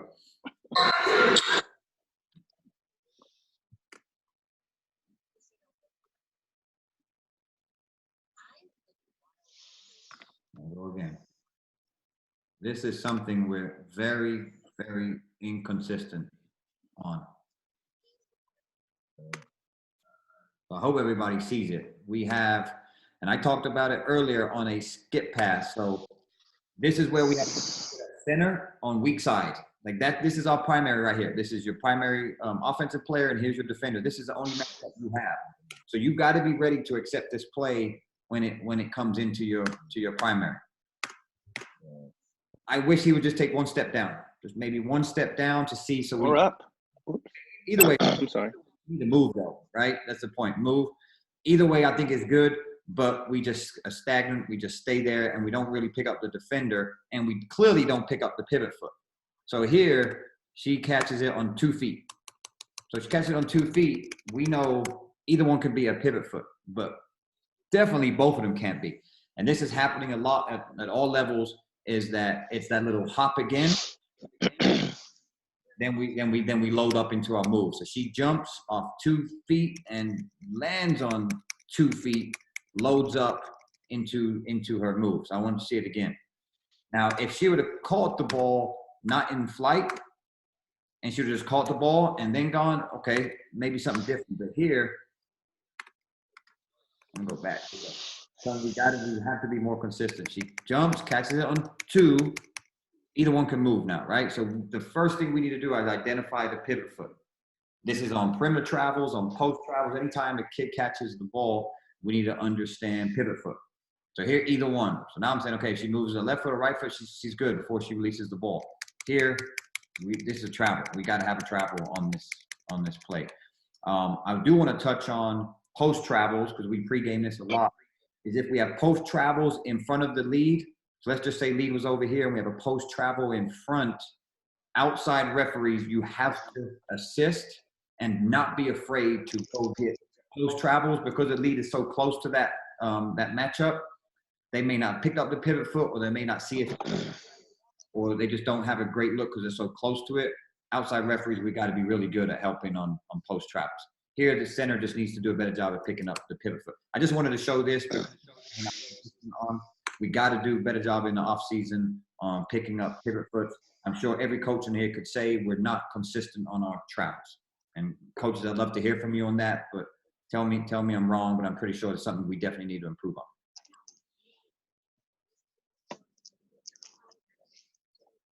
Mark, from Clark, I do want to ask about that. You mentioned particularly with post travels. So as long as the post player catches on 2 feet, let's say, it's a pivot high step through, no dribble, but they've caught on 2 feet, that's no travel. But if they step and then still use the same move, pivot high step through, no dribble, that's a travel, correct? Yeah, I think you're talking about like the Candace Parker move they did on. Did you see that when her and Gary Payton and Kevin Garnett? Is that where you? I don't know if you saw that. I think that's what you're I referring. didn't see it, but I think we're talking about the same one. Back to the basket, she pivots high toward the free throw line and then steps through and basically shoots a layup. As long as she initially catches it on 2 feet rather than step, it's no travel. Correct. If you're talking about no dribble, and then she steps with 1 foot, and the other one's going to be the pivot, then you got to step through, right? The shot fake and step through. And we don't do a good job on those, and they're used a lot more in the girls' game. I just know they are from doing both, and we don't do a good job because it looks funny, right? It's the little shot, and then they step through and go. If we just get in the rule book and understand the travel, you can't travel, lift the pivot foot, and you release the ball for a pass or a shot. So here, if you step through with your left foot, and then you release the ball and it never comes back down, then you're good. You've got to get into just definitions, and I talk about it all the time. If we know definitions, then that can help us communicate rules the right way. Hey, Mark, this is Glenn. Can I step in? Yeah, go ahead. This is what we call a crow hop. This is just like on the jump shot when a person catches the ball and then takes that step in. That is that same move that you just saw right there, except for it's coming from the post. So what Mark is talking about is the crow hop. She didn't release the ball once she went to move. Yep. This is Coach D. Can I just comment on what Rihanna was saying? That up and under that is more prevalent in the girls' game. The one thing I was going to say is I also noticed that with girls, they drag that pivot foot. Like once they've, like she said, pivoted and they're going up and under step through, that back foot's dragging. And I think that's another call that's sometimes missed. I don't know. I don't know if yeah. Yeah. We just have to identify pivot foots. That's what we need to get better at. I'm not good at it. I'm not. I'm really working hard as kick catches the ball. I want to find defense, but I also want to find offense. I think we're getting so much honed in on defense that we actually miss post travels, perimeter travels, because we're trained to referee the defense. We got to do a better job also refereeing the offense. So that's something that we're definitely going to continue to work at and train and show more videos. We're trying, just so coaches, we're trying to put a catalog or a library together of so many plays. Let's say we have travel. That's one section. We're going to have like the pro hop. We're going to have the Euro step. We're going to have an up and under, those type things. We're going to show incorrect calls and correct calls. If we just have a library of those plays, now we can see them. It helps us because most referees, when we watch film and we can see it, it's a lot easier using a definition on a rule book. So that's something that we're going to be doing in off season. So hopefully we improve on up and under move, dragging the pivot, split steps. Also, Mark, we can pick up a lot of those travels a lot easier if we start refereeing from the floor up. True. Mm-hmm. Absolutely. Yep. Picking that pivot foot floor up. Absolutely. Yep. We got to do that. So that's a good point. Anything else on this one? Just pretty straightforward travel that we miss, but we got to be more consistent on. I just want to ask, there's a lot of times where our girls, they'll raise their body up, but their feet will remain on the floor, and we get a travel call a lot, that their feet are not even lifting. I mean, their heels may lift, but they're not moving their feet, and we get a lot of travel calls like that as well. Yeah. Like on a fake. Yeah, to get to George's point, we referee from the feet up. Right. Right. It looks right, but if we follow the ball, we're following actions, and yeah, we're going to miss those. That's a good point. Right. And those are clips. And Coach, yes, that's what I was about to say, Mark. If you get those clips, that would be real helpful. We've got to see them. The only way we get better is we can talk and get up there and demonstrate, but seeing it on a live action can only help us get better on that. Okay. Next one. So this one we call rough play. And I can tell you this, this is kind of an ugly play, but I bet some of you referees are going to be like, oh, how did that referee miss it? I can tell you why we miss plays, because we take a split second, we look where we're not supposed to, and it can happen to any of us. So this is not a great play to show from a referee standpoint, but it can happen to any of us. So I want everybody to stay professional on this. I'm going to show it. Coach Camacho did send me this play. it's kind of weird, but we should be able to see it though, even though it's not stretched out. So I'm gonna show it twice. Mute it. You'll see the rebound action. Show it again. Okay, so we know it's a missed call. Okay, we're not going to get into the judgment of it. We know it's a missed call. It's not up for debate. What we need to do is not follow the flight of the ball. And everyone's going to say, "Oh, I don't do that." Okay, we all do it. We get lack of focus. The ball goes up, and it just takes a split second for our eyes to go where the ball is, and then we miss the rebound action in front of us. Now, I'm throwing myself under the bus. This is probably the worst thing that I'm at. I'm not great at travels, and I'm definitely not good at rebound coverage. And I learned from a really good referee this year is that you need to find the closest players to you and not worrying about extending your view so much and trying to pick up multiple actions. So this one would be, you have to go right to these two players. Typically what sometimes we do is we get, like, the lead is in good position. They're wide, they're deep. They can open up their vision. They can see a lot. However, we don't need to open up our vision. We need to go right to our primary coverage, which is right here. Now, I think there's multiple things that, and I watched this entire game. This was an extremely physical game. This is early in the game, 9-6, foul count 2-1. We're in the first quarter. Obviously, we're just getting the game started. So I watched this entire game. So I have some context to this game. But all I know is if we can I'm just going to focus on 5 things for us referees and coaches. This is what we should be talking about in our pregame. But I'm just going to go over 5 things that we need to do right from the jump, where we always say that players need to adjust to us and not the other way around. And we can't let kids play too much and then we try and get the game back. So we need to be taking care of ball handler dribblers. That's number 1. We need to take care of them if they're getting body bumped, they're getting hand checked, they're getting arms on them, they're not having any freedom of movement. We need to take care of that immediately. Because I don't know how many games we go to, and if we call it from the beginning, I know what you coaches are doing. Okay, they're calling it tight tonight, even though we should be calling it by the rules. But that should be number 1. We need to take care of freedom of movement, ball handler dribblers. We need to protect our shooters. San Antonio is predominantly a guard-orientated city. We don't have a ton of posts. We have a lot of guards that shoot a lot of threes. They get up and down, they run. So we have to be really good at protecting our shooters all the way down to the floor, making sure that they're not being fouled, but also that they're not also, trying to embellish and bait us into calls as well. So we need to understand how shooters get to the floor if they do, legal or illegal. The next thing is we got to take care of screens. So we got to take care of illegal screens, that are bad screens, that are rough screens, that are wide. It just cleans up your entire game. We have to take care of rebound coverage, which would be hooks and holes and grabs and pushes. Kids are slick. They're going to do what they can within the rules. And if we don't call them within the rules, then they're going to do it. If the shot goes up and I push a kid and I don't get called for a foul, I'm probably going to do it again.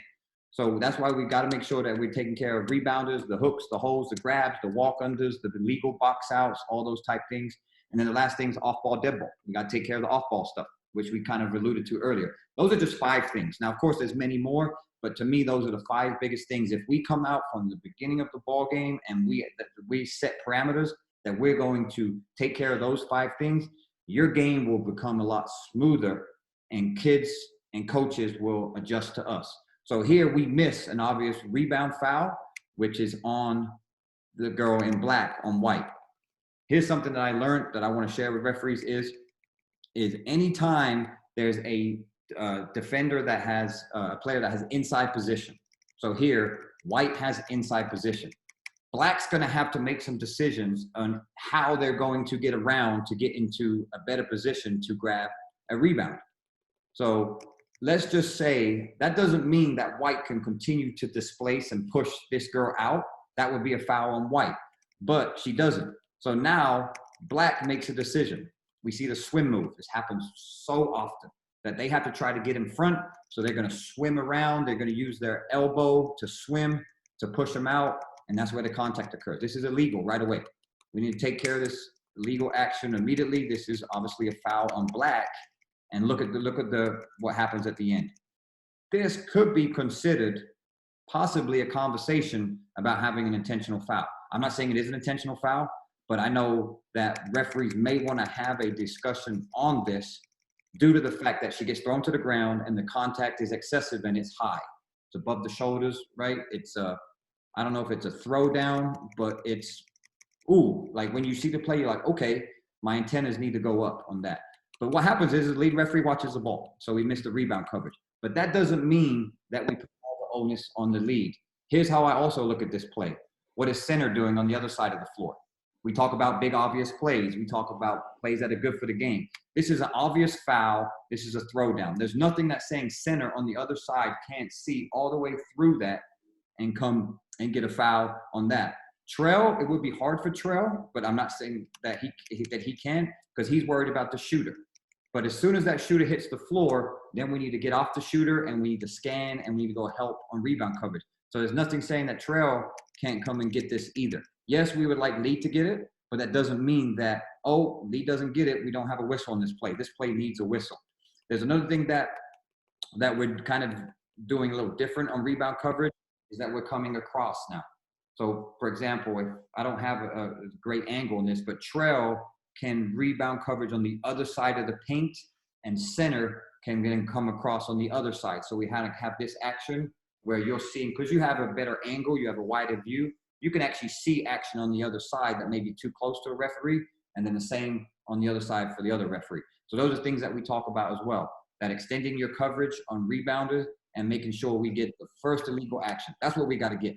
If we get the first illegal action, and then we usually get plays right. If we don't get the first illegal action, so let's just say in this situation, black hooks, and we don't get that, white gets upset, and then white retaliates and throws black to the ground. Then we get the second action. I'm sure, coaches, you know that. That's happened many times where we don't get the first one, and we end up getting the second one, and we get the play wrong. So that's how I wanted to break down that play. Again, be respectful when you say whatever you want to talk about on this. Coaches, referees, feel free to add anything I missed or any comments you have on it. Mark, can I jump in? Absolutely. Can you let it play real quick, and I'll tell you when to freeze it? Just let it play real quick, and then when you stop right there. Can you go back to where the trail? I'm looking at the trail. Go back to the shooter, the 3-point shooter. All right, and then when he raises his arm, freeze right there. Stop it right there. Okay, so just freeze it right there. I thought that the lead is in a great position. He's wide, but I'm telling you, it's very difficult to see these kind of plays when you're closest to it. No excuse, though. This is a play that somebody has to get. Sometimes we guess right, sometimes we guess wrong. It happens. But the trail, I thought, just a tip for the officials. I think this trail is raising the wrong hand. If I got a shooter on the right side of my body, I'm going to raise my left hand to mark that shot. Why am I going to do that? Because I don't want to block my vision to see if that shooter gets fouled. This defender, 22 white, was so far away from this shooter, she's not touching her. However, had he had his left hand up and then stepped down on this shot, it's his responsibility primarily to pick up this rebounding action. And he could have gotten that too. I think that the league could have gotten it as well because it's such a big play. It's a lot of stuff going on. But again, we don't know what happened throughout the rest of this game and what else was going on, what maybe took his focus away on this one play. That's a good point. Yep. Coaches, anything? Well, I mean, I guess if we see that, and we see that it wasn't called, I mean, it sets the whole tempo of the game, and it was very physical, and I know you saw that and everything. And I mean, I know you're going to miss calls and everything, but I think the whole thing about all of this that we do is the consistency or inconsistency that I think that we're known for. And I mean, like I said, this is great what we're doing and getting everything out, but I mean, in my eyes, I think it's a lot of inconsistency that happens, and it goes, from game to game. Hey, Mark, this is Glenn. If I can echo Coach Macho's comments, I think our focus was the biggest issue in this. Whether position or anything. Remember, Mark, Eric talked about your checklist. Okay, we didn't go through our checklist here. Again, that's a play that can lead to a fight because that player goes down come back down the court and we have a retaliation on it. So the focus was the biggest issue here. And it's early in the game. We're not ready to referee. And that's probably most of the time what the issue is when we have the inconsistencies. I agree. Glenn and I know Glenn and Mo, y'all in the same room. That's why we're getting that echo, because your phones are close to each other. That's why. Kenny, you want to answer? I know you're unmuted yourself. No, I was going to say it, but more than focus. I mean, it really becomes, it's about fundamentals, and our fundamentals needs to be, you know, we're not watching the flight of the ball. We're stepping into plays. I think those were those are just things that we need to really start talking about, getting back to fundamentals. Agreed. There was a question: if we see the rebound foul or the ball is in flight, are we going to count the 3 and then fouls on black with the white team having an inline throw? And that would be correct. The ball's in flight. We're going to go ahead and score the basket, and then we're going to proceed with the foul and doing whatever we need to do as far as that. So yeah, Michael, good question.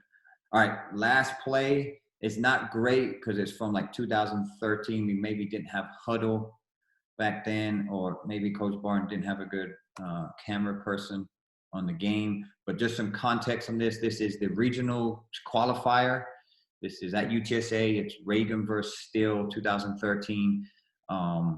We have a foul with 0.1 seconds on the clock. So Coach Barton sent this to me and wanted to show it, and it's definitely a good discussion piece. The question really comes to is, do you call this foul? The game is tied.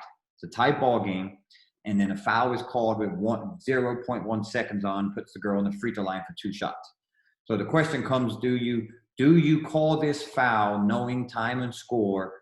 How big does the foul have to be? Does it matter if it's just a foul but nothing obvious, but it's a foul?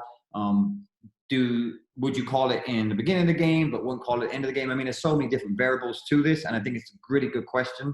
I have my opinion, which I'm going to stay out of my opinion. I would like to hear from other referees and coaches on it. I'll run it. You can't really see it real well because the camera angle it's so high, you get the tail end. I'm able to get the contact of the play.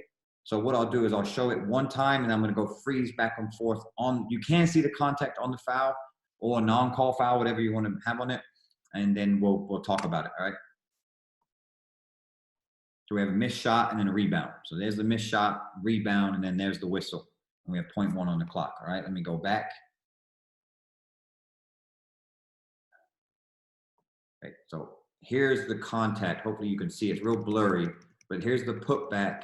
And then there's the little, right there. I don't know if you can see it, the little, whatever you want to call it, a hit, a graze, whatever. There's the contact. So the question is, we have a foul, they miss it, and we have 0.1 on the clock. The girl shoots free throws. She makes both of them. Game's over, okay? And we do have all 3 referees, which is interesting, so I appreciate you guys being on. 3 referees are in it too. Again, any referees, coaches, anything you want to talk about, it's a good discussion piece. I think it's a good one to end on. We may have some different philosophies as referees and coaches, but I think this is where we kind of build. I'd love to hear what Coach Barton has to say. We know Coach Barton don't like it because he's still 7 years from now. So I'm gonna leave that comment alone because I was in the game. Here's my piece with it. The time and distance. If she doesn't foul, does the ball go in and you win the game? And we'll never know that answer. So do you pass on it because it's time and distance, or do you call it because she just lost a chance to win the game because the girl fouled her? Good point. Hey, Mark, can I chime in here? Yes. Man, hey, I don't like this talk about passing on fouls. That doesn't make sense to me. I could be wrong. Some of the veteran officials who are more experienced than me, please correct me if I'm wrong. But look, man, if it's a foul, she's going up to shoot. It's a dadgum foul. Blow your whistle. That coach yells at you, to hell with that, with him or her. That's a foul. Coach, I got a hit on the elbow. I'm reporting this foul. That's just my opinion. Okay. You have a foul in this play, PJ? I can't see it, Mark. I see a reach in. I'm on my cell phone, man. I see a reach in there on the elbow. I don't know if there's contact or not. I'm at home on my couch, so hell, I have no clue. But that official's right there on top of that play. He can tell you. Hey, PJ, can I jump in here? I agree 100% with you. If it's a foul in the first quarter with 55 minutes, 59 seconds on the clock, it's a foul at 1:10. It's a foul. If he blows it a foul, it's a foul. You're not deciding the game. This is Coach D. I agree 100%. I just kind of feel like if you're not calling that foul early on, then you shouldn't call it at the most crucial time in the game. And like you said, it doesn't really matter at what point of the game we're at. If this is a type of game that's super physical and that same call has been not called, I mean, that same foul or that same contact has been a no call all game, then I personally would have a problem with that call but if that's the same call that's been called the whole game, there ain't nothing you can do about it. It doesn't matter if it's the end of the game, beginning of the game, if it's a tight game or, you know. It's Coach Phillips from Marshall, kind of going along with what Coach Camacho said with that consistency. And then I agree with Coach D. You know, if you haven't been calling that, I get it. I even typed in the chat that it's a foul. If I couldn't tell, but I mean, if it's a foul, call it. But I know personally I would be frustrated if the whole game that same thing's been happening, and now at like the last, that's just how I feel. But I mean, if it's the rule book, then call it. But be consistent. That's all. Yeah, but it looks like her hand is on her elbow. I mean, she's clearly, you know, I mean, to me, it's clearly a foul. It is, but, you know, sometimes a game like that, like if it, I mean, I don't know. I have no clue. But if it's not a physical, if it's been a physical game, if it's been a super physical game and ticky-tack stuff like that, they've allowed to go the whole game, then they should allow it to go then. If it has been a game where they've called fouls like that throughout the game, then they should call it. But if you've let that call go all game, you can't call that at the end of the game. Okay, can you hear me? I'm going to jump in on that now. Being in that game, the game was a physical game. And I thought we were pretty consistent throughout the game. But at that point, I really thought that it was a great call because she obviously got hit. And I thought that we were consistent on calls like that the whole game. And I know it was That's all that matters. It was a tough game to call, and I really thought that it was a great call. And it was in Bob's lap. It was there. He got it, and it should have been got. But I thought we were pretty consistent that game. If we let a game get decided by an illegal play, we haven't done our job, no matter when it happens. Agreed. And we learned last Sunday night in this training, the legal play versus illegal play. And being that it's illegal, we should have a whistle on it, regardless of the time of the game or the score. Hey, Mark. Reggie, go ahead. Okay. And just to piggyback on what all the coaches are saying, because I think we're missing that point, is, okay, if we make that call in the second quarter, in the third quarter, in the first quarter, then that call needs to be made at the end of the game. But if we allow those similar plays to go without a whistle throughout the game, then at the end of the ball game, we have to let that call go, because we've already set the standard that was not going to be called in that game, that those type of plays was not going to be called in that game. But if we've called that first, second, third, and fourth quarter, that type of play, then you're going to call it at the end.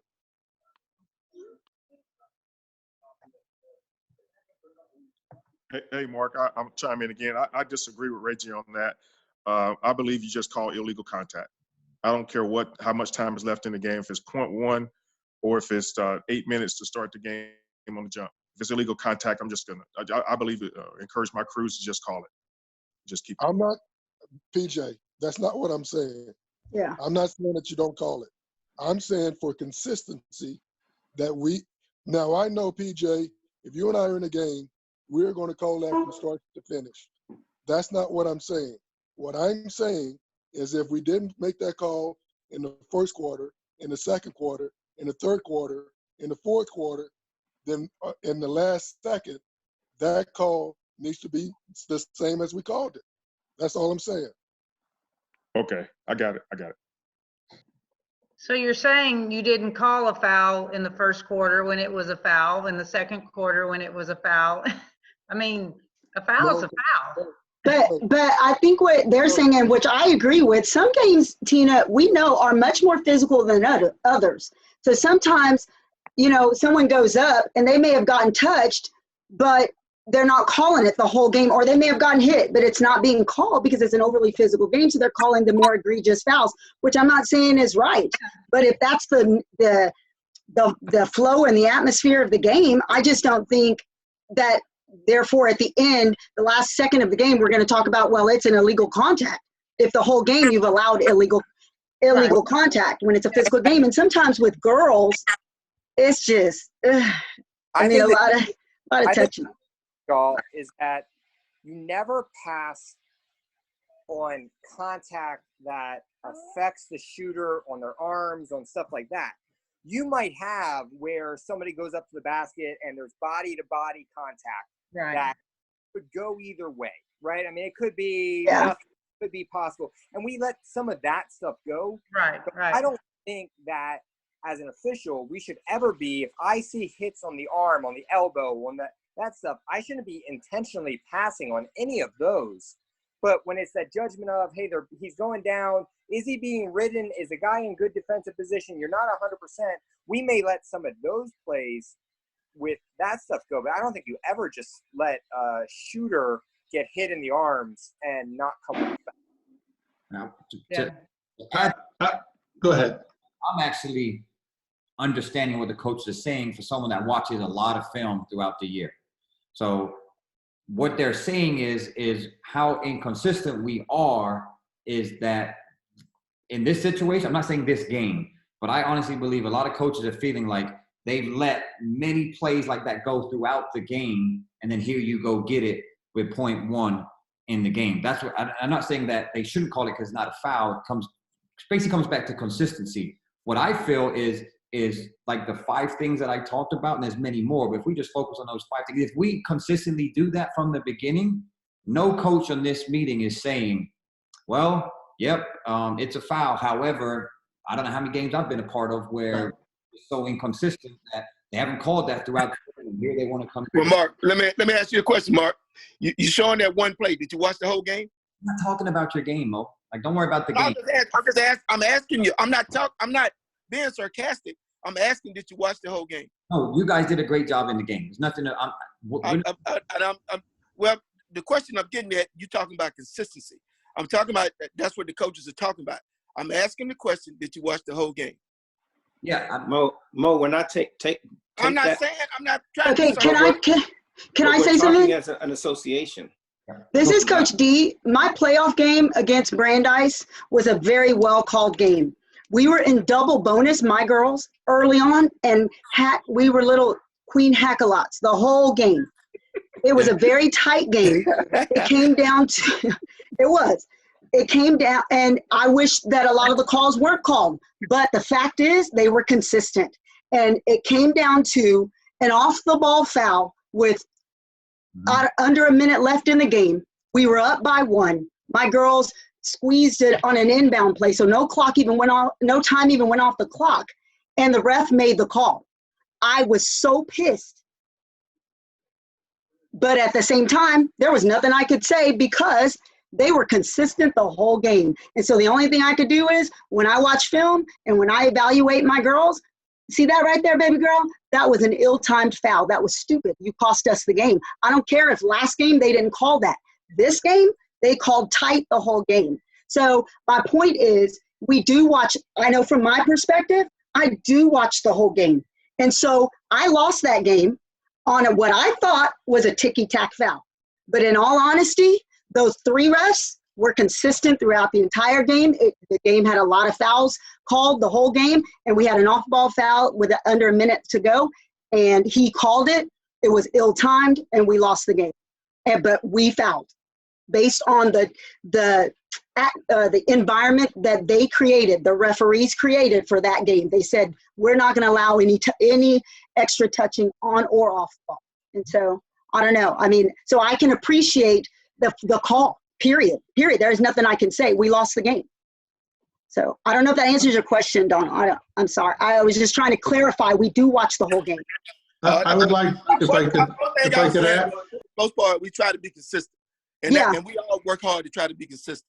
Got you next, Coach. And that's all I'm saying. Coach Hurst, go ahead. I was just going to add, I think consistency has been the word. I think it's ironic in this call. I do think there's extenuating circumstances in a tie game where if there is no call, then neither team wins or loses, but it's play on. I think there's some of that to, maybe take into consideration with 0.1 seconds left, and then the totality of the game. How was it called throughout the game? I think the irony is when you talk about consistency as a coach who, as Mark, you mentioned, in San Antonio, there's not traditionally a whole lot of quality, post play and really big kids. We've been blessed to have quite a few big kids come through the program that are pretty good players in the last 10 years. And the irony to me in this conversation is that, we keep a lot of different stats, but the amount of free throws shot by our post players in the first three and a half quarters of a game are so far and away higher than what they shoot in the last 4 minutes of a game. It's staggering.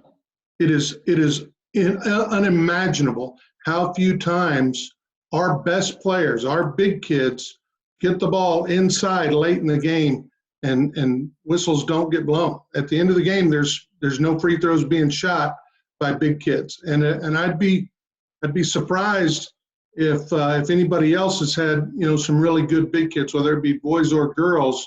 If you go back and stat how many free throws they shoot in the last 3 to 4 minutes of a game, I venture to guess that your numbers are going to be, really, really small. And the point being there is your best player, your big kid. I mean, it's no surprise throughout the course of the game, in a tight game in the fourth quarter where we're going to try to pound the ball. And so I think I only bring that up because I agree with what Tina started with, what Stephanie has said, and then what Mark and some of the other officials have said here also.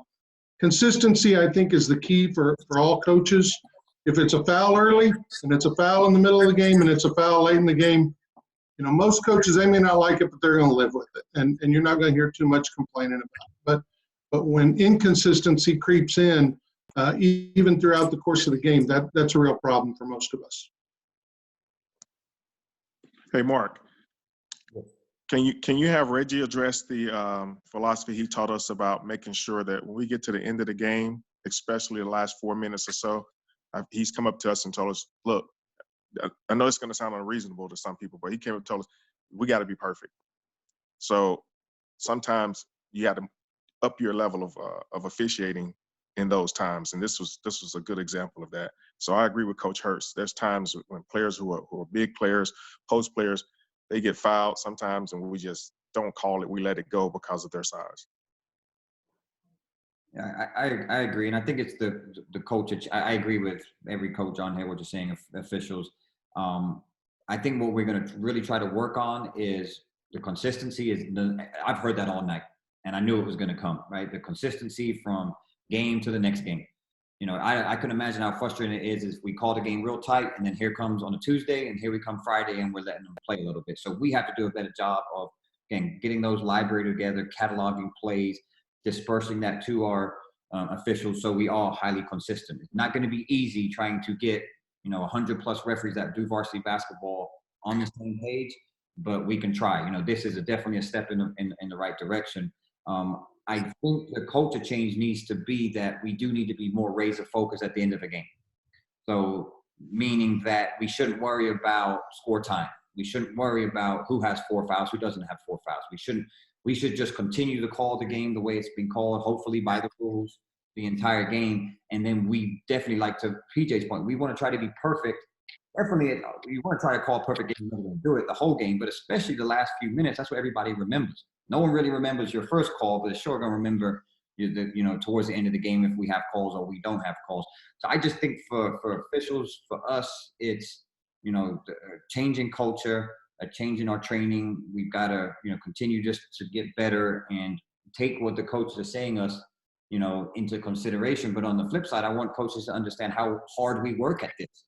How hard that we work at refereeing, how we break down films. The first thing we do after games, we get in the car and we're making phone calls.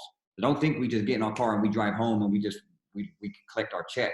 Like the people on this Zoom meeting are constantly, striving to get better. It's great that we have 30 plus on, but sure would be nice to have 100 plus on here, that everybody's listening to this message. I do record them and I put them on our Facebook page, and it's just the culture. I think that we will get better. I think coaches, you guys will understand what we go through and how we look at plays and how we dissect plays and what we're looking at that you're not looking at, because it's different.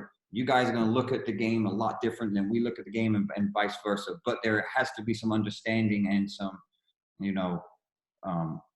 try to be on the same page of what we do. We have to respect one another, what you guys do as coaches and what we do as officials. So to me, this is the step in the right direction. I really appreciate the honesty. Like, I know it's not easy for coaches to come in and say, how inconsistent we are, but this is what we need to hear. But I also want you to understand that we are pretty good as well.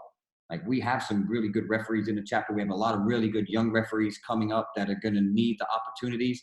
I hope that you see a new face, 5 to 10 new faces every year that you don't know who they are. Hey, Mark, who is that? Well, that's a new referee, up-and-coming referee that's on these Zoom meetings, that go to training, that go to camps, that break down film. That's, to me, the culture change is what we need. Is we need younger referees. We need hungry referees. We need passionate referees for us to continue to grow. So this has been better than the first meeting, for sure, because I think we've had much better dialogue. I think we've had more coaches being comfortable talking to referees and referees talking to coaches. I feel we have to build a relationship where we're comfortable with each other during games. When we see each other out, there's nothing wrong with that as long as we just continue to keep it, highly professional. That's kind of my closing on it. I'd love to hear from other referees or coaches what you feel, your perspective on things, what you may want to add to it. Mark, this is Coach Barton. I just want to say, I appreciate that game was well called. I mean, y'all were very consistent. My biggest question when I proposed that was because even when you watch TV and you hear the analysts, they talk about, in that situation, the foul shouldn't be called, in the game, that type of thing. So I guess my biggest question was for you guys to ponder is with less than 5 seconds, is there a deal where it's got to be a hard foul in order to be called, or and I like the way the direction went as far as, and I think that's the most important thing, is the consistency throughout the game. If it was a foul in the first quarter and you're calling it the whole game and you call it in that situation, can't say anything. I agree with that. If it hasn't been called and then you call a touch foul at the end, then I think I would have a problem. Does that make sense? Yeah, Coach, let me weigh in on that one more time. I agree with what you're saying, but I will tell you something. Something that all the referees say to each other going in there, when the game is tied, we always say to each other, make sure that it's a foul everybody in the building sees. And we try to say to make sure it's an obvious foul. And that's the one that we try to get. Appreciate that, because I didn't know that. So that helps me with how to coach them in a tight situation, because I tend to do the opposite. Like, hey, they're letting a lot of this kind of stuff go. So if you're going to do this, do this. But now I'll change that up and say, hey, they're going to look for a foul, period. So get your hands off. Hey, Coach Barton, I have a question. If that's the other way and that's your girl shooting the shot, do you want that foul call? You'd rather go play overtime? Me personally, if it's an end of a game situation, I was on the losing side of that. But if it's that's why I asked. If you were on if I'm on the other side of that, either way, I want to make sure it's definitely a foul that affects. If it's a touch foul, let it go. Let's decide it in overtime. That would be either way, either bench. Because I've been on both sides. Guys, I've been coaching for 33 years. I've been on the other side of it too. I promise you. I've been in games that where I've had somehow we won it. I don't know how the hell we did it. And then, I've been on the tough loss side of it as well, like that game. So I've been on both sides of it. And I just, at the end of the game, I want, if it's a foul, either way, I just want to make sure it's the right call. And if you have any question at all, then let it go get decided in overtime, if it's in that situation. Again, I think you guys do a great job, and I really appreciate y'all letting us in on this discussion. I think this is great for the game. I think it's great for the game in our city. And I really appreciate being able to sit in on it with you guys. And I appreciate y'all letting us chime in. I really do. Thank you so much. Hey, Mark, this is Glenn. If I can add, we can get the coaches, all the coaches get together and have all the coaches starting to release film of their games to us.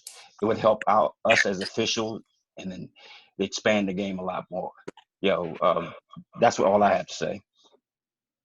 There's always like PJ would do it. Other coaches would do it if it was a close game, and they would email us and, hey, coach, can you send me a copy of the game, because they want to break it down.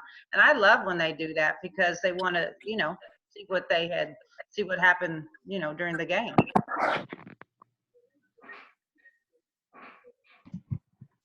This is Coach D. I just want to echo what Coach Barton said. I really appreciate being a part of this, and I thank y'all so much for being open. And I just don't want to make it seem like or to be overly critical about what y'all are doing. It's helping so much to understand from your perspective, because I didn't know in terms of the lead ref, the trail ref, the center ref, all of that. So I'm learning a lot. But I'd also just kind of like to throw out there that there's any opportunity to hear from you guys or what you're looking for from us, because I've really kind of tried to work on myself and my demeanor in a game, and so I'm still trying to figure out how it is you're wanting us to talk to you in a game. Like, if it's better to ask questions, like as you're at a dead ball, and just kind of say, hey, what'd you see there? I know it's not best to stomp my heels and yell at you, and I'm trying to do better. So there's that. So if there's ever an opportunity for us to discuss that, what y'all are looking for from us, that'd be great too. In answer to that, as a player that's played the game and understands the game, understands the emotions of the game, we know that there are certain types of plays that coaches are going to automatically react to. Okay, we expect those reactions. Okay, so just because you react doesn't mean that we're going to do anything or technical or warning or whatever. Just because you have a reaction to a play doesn't mean that we're supposed to throw a technical or whatever. So just know that. But we are trained and taught to answer questions, listen to statements, and when the ball is live, to focus on what we're supposed to be focusing on. So if you guys are talking to us while the ball is live, we're not ignoring you. We can hear you, but we're focusing on what we're supposed to be focused on, if that makes sense. Hey, I'll let everybody else finish up. I just wanted to echo, thanks so much for including us and including me. I feel really fortunate. This whole meeting was really enlightening, but more so, the technicalities of the officiating, more so than that, was just, it was really great to see the professionalism in our officials association. I think it's really great, and for my part, I have no doubt that I speak for plenty of other coaches who are not on here. It is really encouraging, and it really makes you feel good to know that you have officials, that we'll have officials next year that are going through a process like this. I'm not sure if Mark or whoever started this and whoever's brainchild this was, but it is fantastic. I have no doubt that it's a great way to not only improve relations between coaches and officials, but improve the appreciation for what everyone's doing for the game. I look forward to the next meeting if I'm invited back, and I want to thank everyone involved, both coaches and officials. It was really an enlightening evening, so thank you all very much. Thanks, Coach. Coach. Hey, Coach D, real quick. Hey, so as far as like how you act on the sideline and everything, if you react on every single call and every single play, officials are going to at some point tune you out. If you sit there and you pick and choose where your reaction comes or the questions you ask and make them where they are important in the game, like we're going to pay more attention to that. We're going to, me personally at least, I'm going to pay more attention to that than you can play every single play up and down the court. Like we can't get anything right. But when if I go to like the Roosevelt coach, he doesn't say a word as far as but when he does, I know I jacked it up. And so I'm going to listen to him at that point compared to somebody who just complains to complain. I got it. I appreciate that. That's a good point. It's kind of like with parenting, you know, with my kids.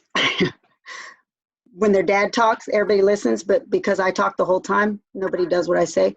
So I like it, and I receive that, and I appreciate your feedback, and I'm going to try to do a better job. Thank you. Yeah, I think this is Diana, to echo on what Bob's saying, one thing, I know during pre-games, I know if I'm the crew chief, I always bring up coaches and talk about just kind of their personalities, if I know the personalities, right? And if I don't, then I ask my two partners if they do, just to kind of get a feel for, you know, I'll be honest, and this isn't me kissing up. I know if I have you, I'll be like, if she's talking to us, we did something wrong, or we really need to look at it, because she doesn't complain a whole lot. I can't say that about Camacho. Is this being recorded?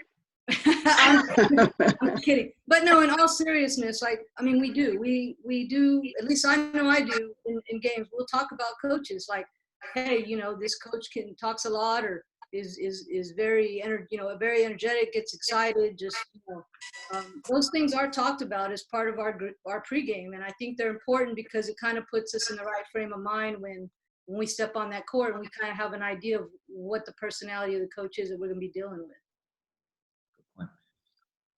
Let's do this, because I gave homework to the coaches to send me clips. I think what would be great to open up the next meeting is all the referees add something or send me something how you would like coaches to be on the sideline.